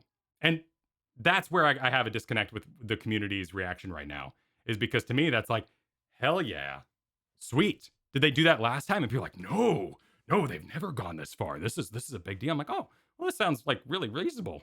This is Yoshi P's so upset. I'm like, this sounds like a really good idea. I love the idea of this language. I'm excited. Like, strip all their achievements, make their character's name Mud, like take away all their gear, make them go replay a Realm Reborn, like just like whatever you can, like add cheater title immediately, like stapled to their name at all times, like. Oh my god, remove all their titles and just like force the title cheater. Yeah, just like go like hard. Like this is a great freaking reaction. That would be hilarious. I love this reaction. Absolutely amazing. But so that's where I have a disconnect is, and then there's like this concern about like, man, wow, it's gone so far that we had to do this. I'm like, this is like step one in my book. Like, you cheat at my game. If you showed up at my D&D table with like weighted dice, like, I've never had to do this personally, but I know people who've had to do the golf trick where you put a ball in the glass of water and spin it to see if it's weighted. People do this with dice at tables because people cheat. Like, if you cheated at my freaking D&D table, you are mud. You are out. Why would you cheat in D&D? Exactly. Well, why would you cheat in a world's first, right? That's for prestige. Because there is prestige. What prestige is there in D&D? I'm so lucky. Who cares? To me, it's the same thing. Luck-based.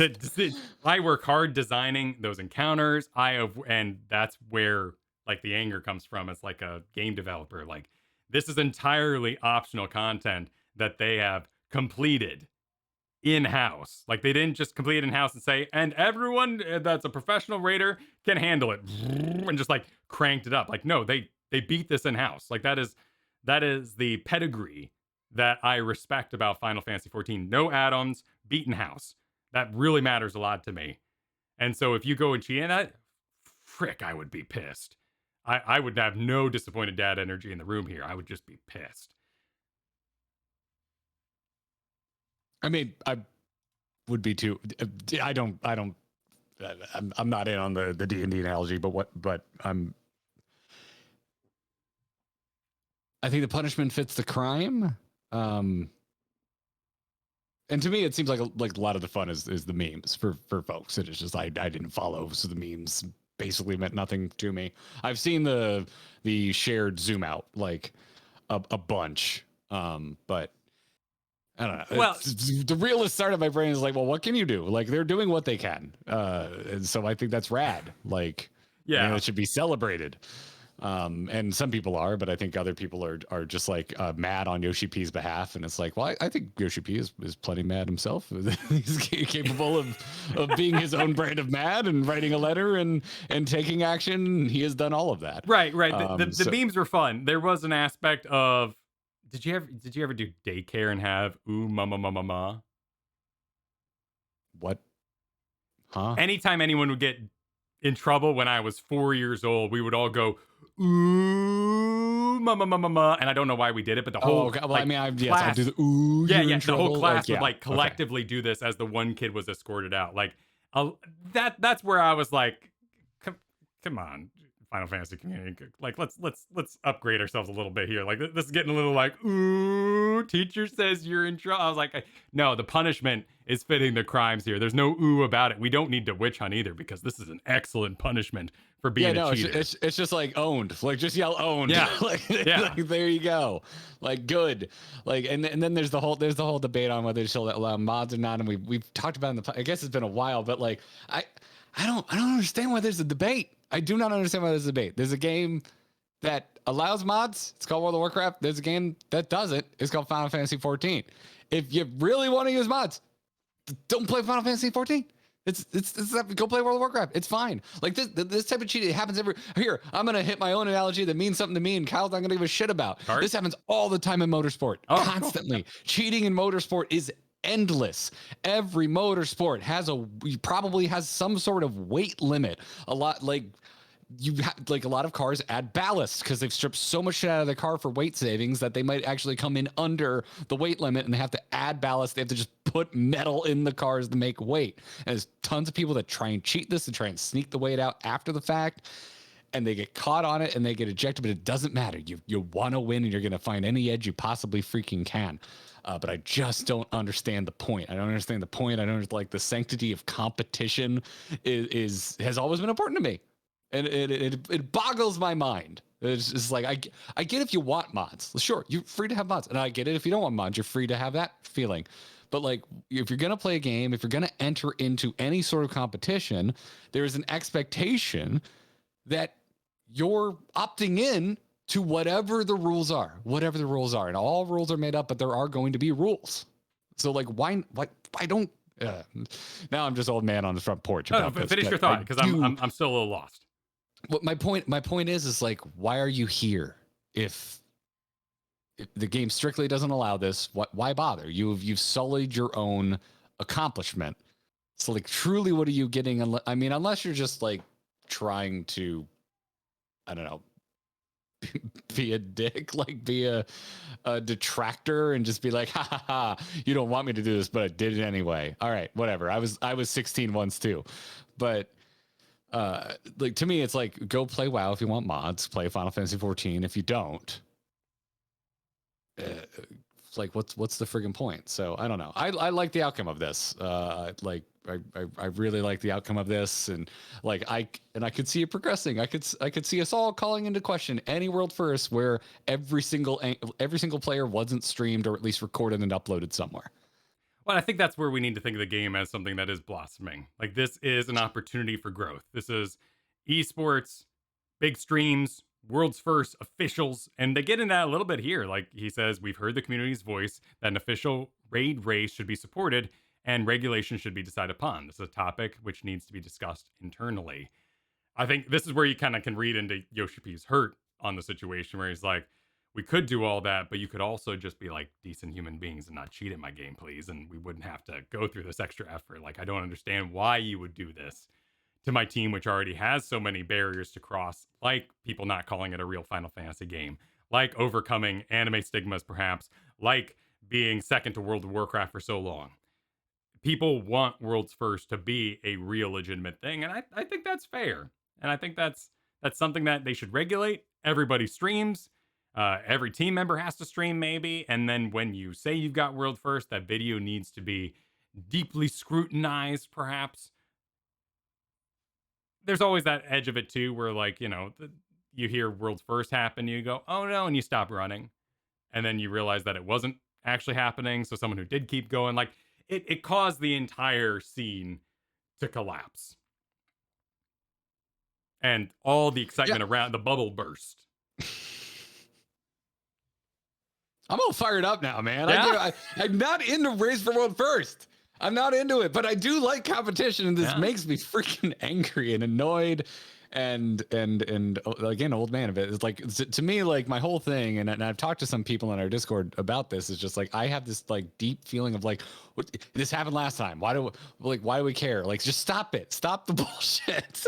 Like, why are we going through this again? But again, like, I'm coming back around. Maybe these, like, I don't know. I can't understand cheating and thinking you're going to get away with it, or cheating to actually like get the accomplishment. Cause like, what are you're going to have your own personal asterisks in your brain because you know what you did to accomplish what you accomplished.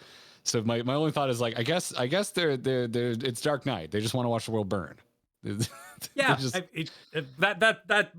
gets into the player's own heads, which has nothing to do with Yoshi P's response. Like, that could be something deeply narcissistic, like you believe your own lies long enough that you did deserve that you installed mods because you're such a smarty McSmarty that everyone else is too dumb to mod this game that you're gonna destroy with your awesome skills. Like, the game holds me back because I'm better than this game is capable of showing. That's on the players and whatever sick, twisted logic they ended up developing to justify this. And that is sad. I think a lot of people don't want to see heavy-handed anti-cheat software launch every time they fire up their game. Probably because, maybe they have sexy Lalafels or chat bubbles or something like that. So they don't want their what they think of as Boy, completely howdy, I could innocent use some mods. chat bubbles. Yeah, I would chat really, bubbles would be great. My track record for solo duties, I could really go for some chat bubbles.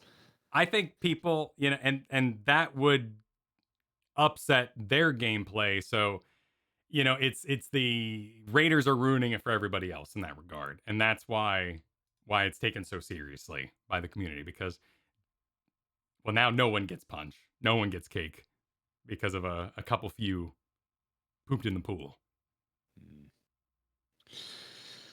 What a bummer. Yeah. By the way, did you see the Twitch numbers while this was going? This is a draw, man. Oh, for the event itself?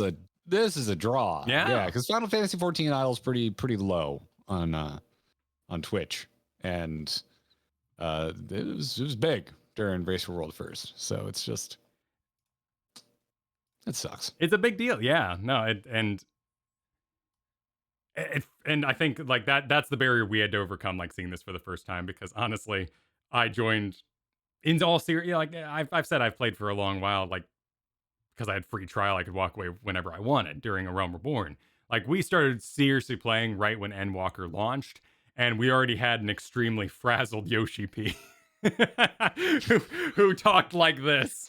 So when everyone's like, "Ooh, oh my god, he's so mad," I'm like, this is just Yoshi. Yeah, this is Yo.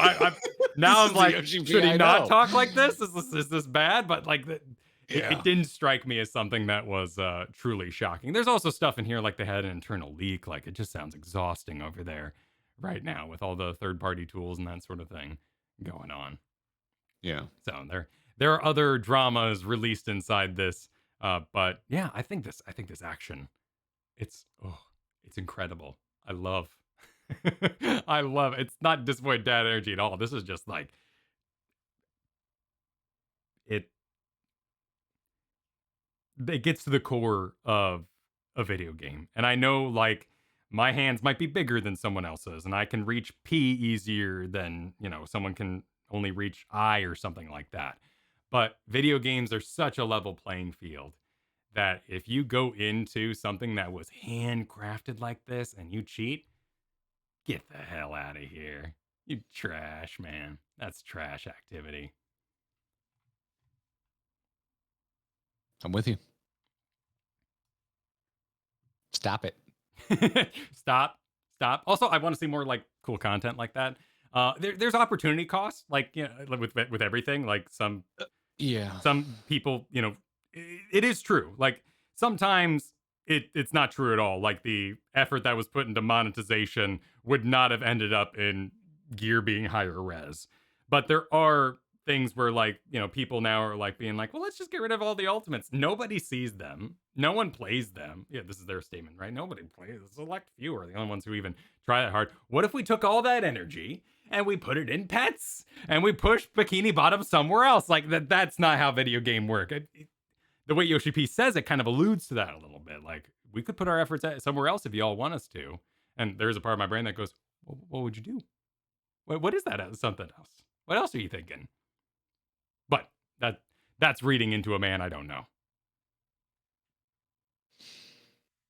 I think it's really cool. I think this type of content is super rad, and it's been a major player in me sticking with the game. Like, not obviously I haven't done an ultimate, but just the way they keep their instance content relevant, and the stacking layers of difficulty that are really easy and accessible, and there's a lot of filters that you can turn on in the game to make it as difficult as you want it to be. You can totally go in overgeared and steamroll it just to see the content. But, we've been doing mid-eye level, no echo runs of extremes, and it's some of the most fun I have ever had in an MMO. And we're super privileged to be able to do it while we're playing through the MSQ, like, and see it in the expansion it was meant to be seen in. Like, freaking all y'all that show up, and I know we can't fit you all in because some of you show up to Extreme Night, like, thank you. But that, like, I'm so excited. Like, everyone's like, oh, what are you going to do when MSQ? Well, some people are like, oh, what are you going to do when MSQ is over? It's vaguely threatening sometimes. But I'm not worried. I'm like, I have so much hard content to play through. when we're current. Like I can't wait to get to. I can wait, but I can't. But I also kind of can't wait to get to Ultimates. Like this kind of stuff is awesome. So it's like, and I don't want to be misunderstood when I say like I don't watch Race for World first. It doesn't mean I'm not excited about the content being added to the game because I want to play it myself, and that's actually playing into why I don't watch this kind of stuff. I honestly think I'm gonna suck too much. Like I'm honestly nervous that I'm gonna be the problem if we ever do Ultimates. Dude, if us sucking honestly is probably the best case scenario in terms of it being entertaining to watch. True. More our fault than someone else's, perhaps. But yeah, man, like I've had some decent skills at StarCraft. I think I'm pretty damn good at MOBAs, MMOs. Like, oof. I can. You've been out of the game a long time. Yeah. I stuck with a while a lot longer than you did. But I haven't like progressed. I haven't been a progression player in a long time. So we'll figure it out. We'll figure it out when we get there. Want to take some questions before we leave? Let's do that. Oh, I missed my button. There it is. Hello there. Hello there. Hello there. You can send your emails to feedback@startgrindinggear.com if you're supporting us over on supportyourbromance.com, meaning you are a patron or you're a member of our wonderful YouTube membership program. You can write us a message in the Questions for Hosts channel, which is part of our members-only channels in our Discord. And that's exactly what Kadrick did, who said, hey, fun Last of Us video. Thank you for watching, Kadrick. Said, might be fun to hear you chat about other changes or deviations from the game that you would like to see them make in the rest of the show. Ooh, I'm not sure I want to see a deviation, but if they're doing 2, I really want to see an absolutely grotesque, like giblet explosion from a explosive arrow from the bow and arrow weapon in Last of Us 2. It is the most fun I've ever had with a bow and arrow in a video game. Did Joel get a bow in 1? Did they add that Yes. in the? That did happen. No. Okay. He absolutely gets a bow in 1. Okay. It's right before you make it to Bill's. When I right before you hit the first trap, you find a bow on the roof. Yeah. I just played it. So yeah, no, me too. But my I just don't remember doing that in my original playthrough. Granted, like I said, I just never used it because I hate it in the first one. But the second one, you get those wonderful explosive rounds, and they're beautiful. Oh my god, the Gibbs in 2 are disgusting. I love it. There are parts of the game that made me sadder, and I'm definitely having a lot of like red wedding excitement for the TV show in that way. Like I'm pretty stoked to see others react to what I thought was the saddest moment. Is this what it's like to be to be done with the Final Fantasy MSQ? Yeah, you're just like, I can't wait for people to make it this sad point in the game and see how they react. Reading books ahead of movies. Yeah, no, this is very much that experience. And like I would not have pegged turning Bill's chapter into the saddest point in the TV show. Like that I did not have that on my bingo. I was not emotionally prepared for that. So who knows what they're gonna do? Would I like them to make it less sad? Maybe. Really, I'm interested to see how they fill out Tommy, because I thought that was the weakest part of the game, was meeting up with Tommy in the game itself. We're heading into the part of the game I just straight up don't remember in the show. So it's a lot of raiders. Like it's a lot of faceless bad guys with guns. And if they want to swap that out for infected, oh hell yeah! Like let's do that. Let's crank the infected up. Yeah, there's nothing really off the top of my head.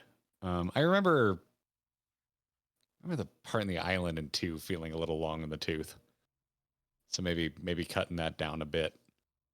But no, I don't know. I love those games. And now I trust them, because episode 3 was such a massive deviation from the game, and I thought it was beautiful. Yeah. Like it spoke to my soul. It was delightfully romantic. Yeah, so now I just trust them. So I'm not afraid anymore, really, for the show. You hear me? What was that? I was just doing a little Home Alone for you. There you go. What? Why? I'm not afraid anymore. It's okay. We can move on. Oh. Deep cut. Yeah. I just feel I'm like, go for it. Deviate. Have your fun with it. Make it your own for the show, because what you've done so far has been, I think, a masterclass. So I still would love to see the university. Like, I just want to see the university in its entirety. But trust is there right now. So honestly, we'll see. Like, I think the I think the biggest like legitimate fear I've seen is that people are concerned we won't get the time we want with Joel and Ellie.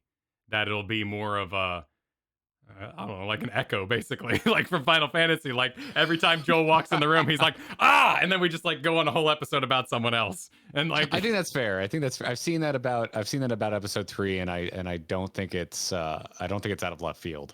no, and that's about like the whole show as a total. Like episode 3 is amazing, and it's such a slice of life that I love to see in that universe. But if every episode ends up being like Joel barely stepping in the room and then we go, ah, and we, flashback to, whatever else, I can see like the game lovers being like, oh no, this isn't the game anymore. You've made something else. And that's where, the power of franchising comes in. Like, why did it have to be Guardians of the Galaxy? Why not make a new space movie? It's like, well, because no one would see random space movie. Everyone would go see Guardians of the Galaxy. So that's just being innocent, in that way. Yeah. My brain's more in there's things I really want them to do, and rather than there's things I want them to change. Like for you, it's the college, and 2, I really want to see the hospital. The hospital from 2 is absolutely terrifying. It scared the shit out of me, and I want to see it in a TV show with these production values. Because holy crap! So that's the other thing: the slowness that they're willing to take, and the production values. Like they dodged my biggest complaint that I always have in TV shows, which is they actually walked somewhere where they talked, and they walked down a road. They moved. Like, oh yeah, you hate the stand in a room and talk and just switch between close-ups. I hate that so much because we could be going somewhere, and like Joel and Ellie are heading down the road, and like while I might not be completely engrossed in what you have to say, like there's just that part of me that goes, well, at least I'm going somewhere. And I think it felt to me that scene, the highway scene you're talking about, oh man, it felt delightfully Jurassic Park. It's like you're walking through the jungle and you hear a T-Rex roar and you're just like, shit. Like it was very Spielbergian. Yeah, it had that sense of danger. There are other elements that work, like if you're doing a romantic action comedy, like what was it, Meet the Smiths or something like that with Angelina Jolie and Brad Pitt. Never saw Mr. and Mrs. Smith, I think it was called.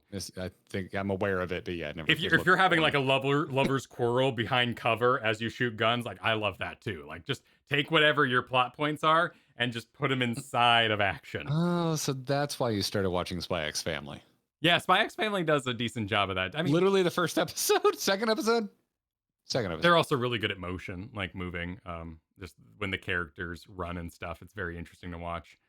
Have you gotten to the palace episode yet, where they go to a castle?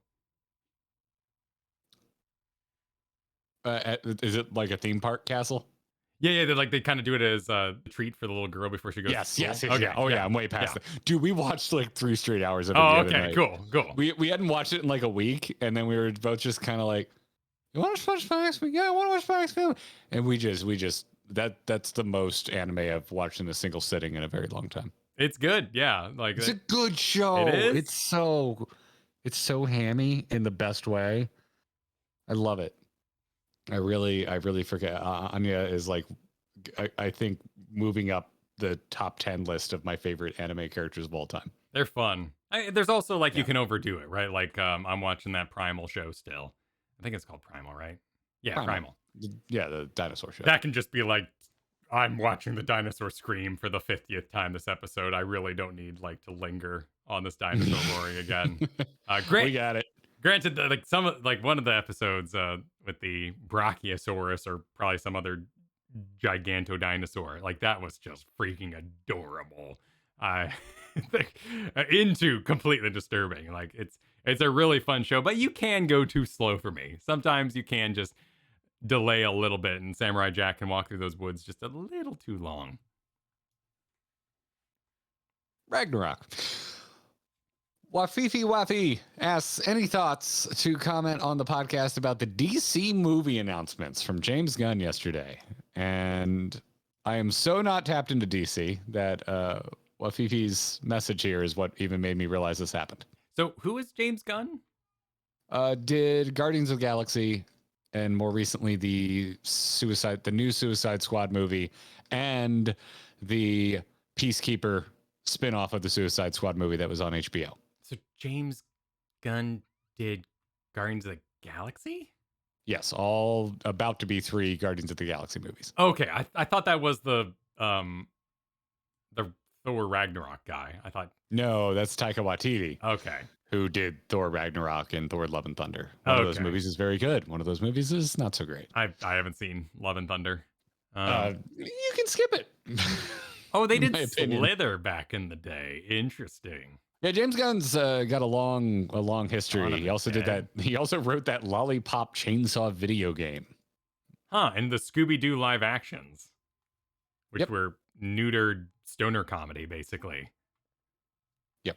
Kind of like Galaxy Quest, which turned out amazing, but also had all its F-bombs removed and stuff, and was kind of familiarized in that way. This is an interesting... Anyway, so he's been essentially put in charge of completely restarting DC's movie plans. So he's our Mandalorian guy. He's our burn it all down, start over. Mandalorian is I guess more like Kevin Feige is to MCU is probably a more apt analogy. Huh. Oh, that's interesting. Anyway, there's really just one thing in here I'm super excited about. And what's that? They're developing a Swamp Thing movie. Why are you... You like the Swamp Thing? I love Swamp Thing. Interesting. I was super into Swamp Thing as a kid. Huh. And... movies, comic books? How did you get into Swamp Thing? The cartoon, which then made me go back and rent the old Hammy movies. The first one, the original, was directed by Wes Craven. Oh, love Swamp Thing. Wow! I never even knew there was a Swamp Thing. This is like a Ninja Turtles level animation, like any of the Street Sharks. Like this is. Yep, I watched the cartoon. I had a bunch of the toys. Then I went and got comics and would rent the bad '80s movies from Blockbuster. Oh my god, this is insane. I was super into Swamp Thing. Look at that! Oh my, this is He-Man level, like just. Oh yeah. Insanity. Oh, it's delightful. Oh yeah, it was a garbage cartoon and I loved it. Wow. I mean, I love garbage cartoons too, like Mighty Max. This is I grew up in Florida, dude. I lived on a river. I'm super into the swamp. Yeah, that's fair. That's fair. I mean, I was more scared of extraterrestrials living in New Mexico, so I could see the connection. Oh, dude, I was super afraid of aliens, but that was just the golden age of Discovery Channel for me. But oh, I love. Yeah. Oh man, they have all like the hovercrafts that look like they could be instantly made of plastic. This is perfect. I might watch this. I love this cozy stuff. Oh yeah. And then they went. And just like smoothed it all out here. I guess Mark Hamill did a stint as the Swamp Thing. Oh, I didn't know that. In one of these, yeah. But it's that DC smooth. You know what I'm talking about? Like where it's a little too. There's just no detail anymore. It's lost all its character. For me, like I think DC is the style. Yeah. It started with Batman the animated series, and they just kept it. Right, it's effective. But Batman the animated series worked because the contrast with the dark and the light kind of scenes, and I found it more interesting to watch. I find Justice League. I'm with you there. Great because the characters, like the interaction, like Bruce being pissy, Superman being hopeful, Wonder Woman, like and then making everybody kiss, like I'm like, all right, but I have a hard time getting into DC stuff, animated wise. I'm with you there. I think the animated series, Batman the animated series, looks better, but also you don't like need that all the time. That extremely contrasty, vaguely expressionistic look that was kind of aping Burton, which was kind of aping German expressionist films. You don't need that for like the Flash. DC's pretty colorful outside of Batman, and even Batman can be colorful because they're also talking about doing a Brave and the Bold movie, and the Brave and the Bold is a little more hammy Batman, which I am not against. I have had when I was a kid, all I wanted was dark Batman. I've had more dark Batman than I need, I'm down for some fun Batman. The Brave and the Bold cartoon's hilarious. If you've ever, I don't Oh, know it's if you've ever great. seen it. That's why I'm a little confused by the picture they used here. I guess it's a comic book, and this is kind of the art. It was a comic first, and then a cartoon, and now they're going to do a movie that harkens back to the comic. Because it's voiced by the postman from Drew Carey show, who I don't really know from anything else under the sun, but he does an amazing job as like almost a Kronk level Batman, and all his. It works so well because it works in like Red Tornado and all these really wacky side characters you'd never interact with otherwise. Brave and the Bold's hilarious. I really like Brave and the Bold. So that'd be interesting, right? It's hard to not just like take all we've been through with having a cigarette sat outside Batman. And even I know a lot of people are bummed about Cavill, and I love Cavill too, but the new direction for Superman sounds interesting to me, because at least this first movie they're going to be doing more of a bit more of a Clark Kent like introspective angle. It seems like. Are they going to do a Green Lantern, Hal Jordan, John Stewart buddy cop? Is that what this is saying? That's kind of what it sounds like. I love John Stewart. I think I'm not a fan of Hal Jordan. I think like wacky fun Green Lantern like just drops the ball for an intergalactic police force. But John Stewart, plus, you know, like he had a thing for hot girls. I was kind of like, yeah, man, go for it. So yeah, I like John romance. Stewart, Green Lantern, not John Stewart of the Daily Show. Yeah, fame, not John, if you're not intimately familiar with the Green Lantern lore. But yeah, because I remember watching like random Justice Leagues back in the day, and that was John Stewart, wasn't it? That was just John Stewart. Yeah, they went John Stewart for that, which was fun because his imagination was a lot less. Like Hal Jordan was very creative. I think Ryan Reynolds did a great job portraying that. He was well cast in a bad movie. Yes, but like that. Hal Jordan is a much more playful Green Lantern, whereas John Stewart he's more geometric and methodical. So his creations with the rings are a lot more Marble Machine to me. They're more fun to see how John Stewart solves issues. And there's a great episode too where they all get turned into kids by I forget, maybe it's like Granny Goodness or something ridiculous like that. But there's a great episode where they all get turned into kids. They're all super weak, but John Stewart's like, wait, I have a child's imagination, and he just kicks ass because like his imagination is so blown out of proportion now that he's a child again. He just saves the day. It's up there with like Batman calling as he falls, saying, "I can't fly." That's one of my favorite moments. Yeah. Good stuff. Yeah, I'm not a huge Green Lantern fan, but like that was one where I had like just a random assorted comics when I was a kid, and I always like liked them, but I wasn't like super deep in the lore. So I've always been like totally welcoming for Green Lantern to be a thing, and it's just never stuck. So I'm for it. I really like James Gunn's work that he's done so far with DC. His Suicide Squad movie is my favorite DC thing since Dark Knight, and Peacemaker as well is, oh my god, I love that show. Oh, he was executive producer on Endgame? I believe that's true. Yeah, I think he was attached to both of them because I think he had something to do because the Guardians characters were there, and those are very much cut from his cloth. Huh. So it's gonna be jokey. Like Scooby-Doo into Suicide Squad, Guardians of the Galaxy. Like we're looking at the Firefly guy. What's his, that level of writing? It's kind of permeated. Oh, Whedon. Yeah, to a certain degree. Gunn has a bit of a mean streak and an edge to his writing. I think more so than Whedon. Whedon loves killing people for sure, but his joke writing is all, I think, a little wholesome. James Gunn is not afraid to, make an R-rated Suicide Squad movie. I'm outside the know, so I'm always afraid to ask this sort of thing. But people don't like Whedon now, right? Like he's considered like not. It's come out that it seems like he's a massive asshole to work with. Oh, okay, that's the issue. Okay, open yelling and belittling of. There are plenty of articles on this. I am not well versed, but I've read a few of them. I was bummed out to learn things Okay, about Joss Whedon. That's why I wanted to know. I didn't know if it was like Joss Whedon burnout on like the way he writes, or if it was another issue. No, a lot of people who worked with him were just like, he freaking sucks Yeah. to work with. And then you have the other side of the spectrum with James Cameron, who is like, he is exhausting to work with, but not necessarily a villain. Yes. Yeah, that's probably an apt analogy, because I've heard that said about Cameron as well, and yet there's never been like public takedowns of like, I will never work with this piece of crap. No, again. like everyone who does an interview, they're like, so what's it like working with Cameron? He's like, and they're just like, I'm not gonna do that for a few years. Like Sigourney Weaver in particular is like, I need a break.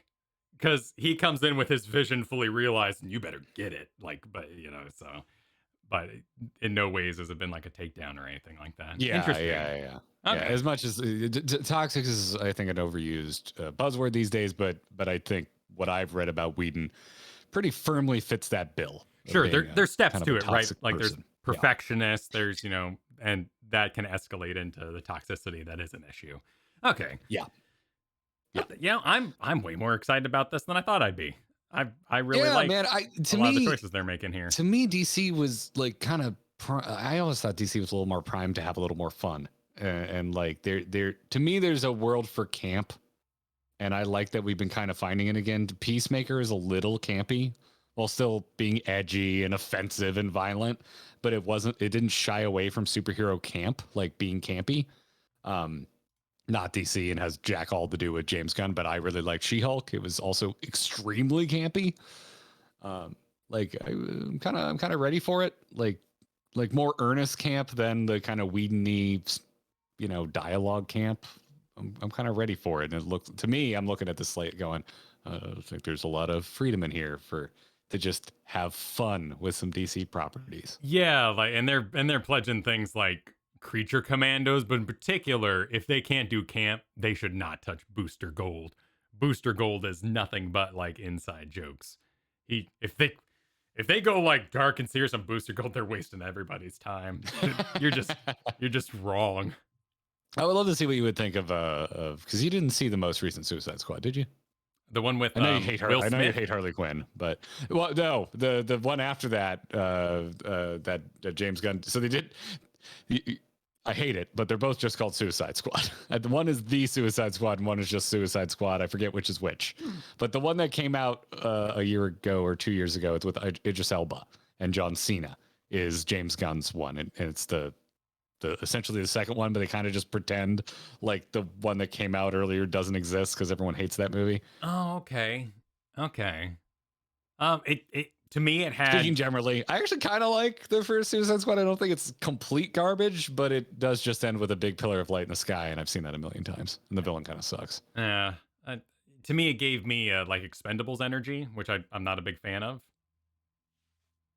Like, oh, interesting. We got all the actors it's together we could, and now we're making a movie. To me, Expendables energy is we've got a bunch of famous people, but Suicide Squad is actually a thing from the comics. Like, and they're not all famous actors. Like, only a few of them are. Yeah, but it was like a lot. The forefront was the big actors they got for it, right? So I kind of dismissed it like I do those particular movies. However, I do like getting the band back together, and if that's all like like Red or any of those, like when you get all the old actors back together, then I like it. So Dolph Lundgren. I think you might find some enjoyment in Suicide Squad, and really this is more of me just like, I want to know what Kyle thinks about this because I don't know how you would react to it. Okay.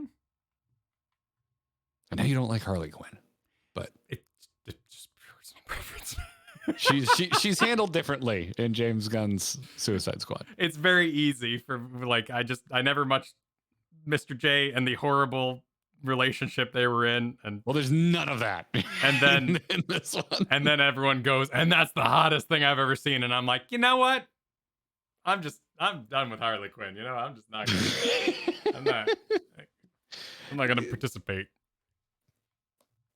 But you like Batman the Animated Series? I do like Batman. Yeah, no, I the hyenas. It's too wacky for Batman.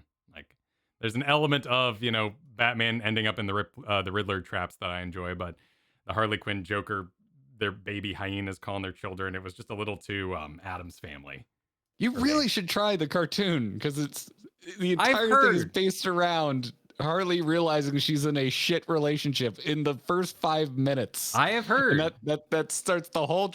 I love the cartoon. The cartoon on HBO is great. And you can have it. You go for it. You know, don't let my opinion. You know, of No, it's not. I just like the thing. It's like if I get excited because I'm like, oh, if that's what you don't like about the character, Kyle. I know. I sound like a please react to this thing, but yeah. Anyway, I'm getting excited. Thank you, Fifi, for letting me know this even came out. I don't follow DC very closely, so interesting.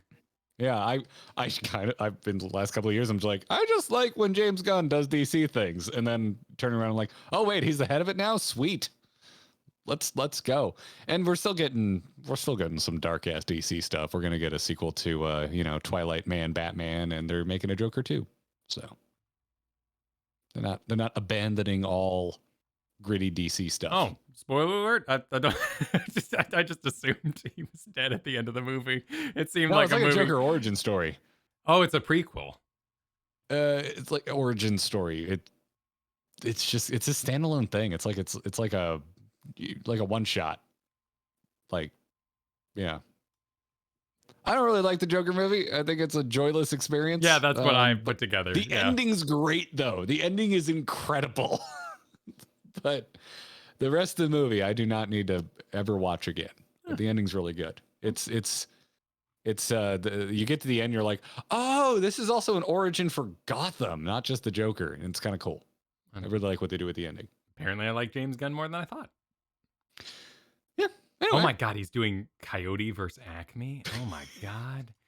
I didn't know you got some deep cut DC knowledge that I was unaware of. They're really making some weird. I mean, Warner Brothers is just seeing what sticks. They're absolutely insane right now. I give them props. Like I've talked about Warhammer multiple times today. Like it's still that energy. Like just go for it at this point. You're kind of in a weird muddy place anyway, outside of like your Lego products. Sure, why not? Yeah, that's weird. See what sticks. Yeah. See what sticks. DC's weird, man. Because I was super against all the Zack Snyder shit, and then the Snyder Cut came out, and I was ready to make fun of it, and I ended up actually liking it. But DC's in a weird place. They're all over the place. But I've enjoyed recently when they've just been like, we're just gonna do little individual things and not worry so much about the connected world. I think they've been doing a lot better with that. So agreed. The connected multiverse. I think we're all a little tired of it right now. We're ready to just have some fun again.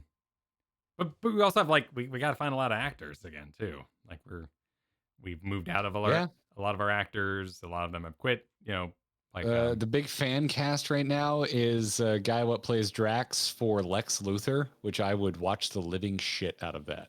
Oh, interesting. I'd watch it. He's got some drama chops. He doesn't have to be comedy. I just wanted them to get Smallville Lex Luthor now that he's older. Batista. I can never remember Batista's name, but yeah, I've been seeing Batista fan cast for Lex Luthor going around, and I'd be super into that. It'd be such a departure. Get Smallville. Get the Smallville guy. 100%. He was such an amazing Lex Luthor. Like now, I have no idea what he's doing now, but like he's older and he would be awesome. He'd be so. He does incredible voice acting too. Like he has not stopped acting. He's just kind of got out of the limelight. Let's get a buff Lex Luthor. Let's do it. Why not? Yeah. Why not? Well, now I'm just thinking Batista would have made a pretty decent Kingpin, but we got back what's his face from the Daredevil Netflix show, so I'm happy.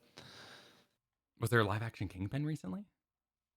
He was the main antagonist of the Netflix show, and they're bringing that cast back into the MCU now. Oh, I haven't had a Netflix subscription since Dark Crystal. Well, it predated that. I didn't care. Dude, the Netflix Daredevil series is awesome.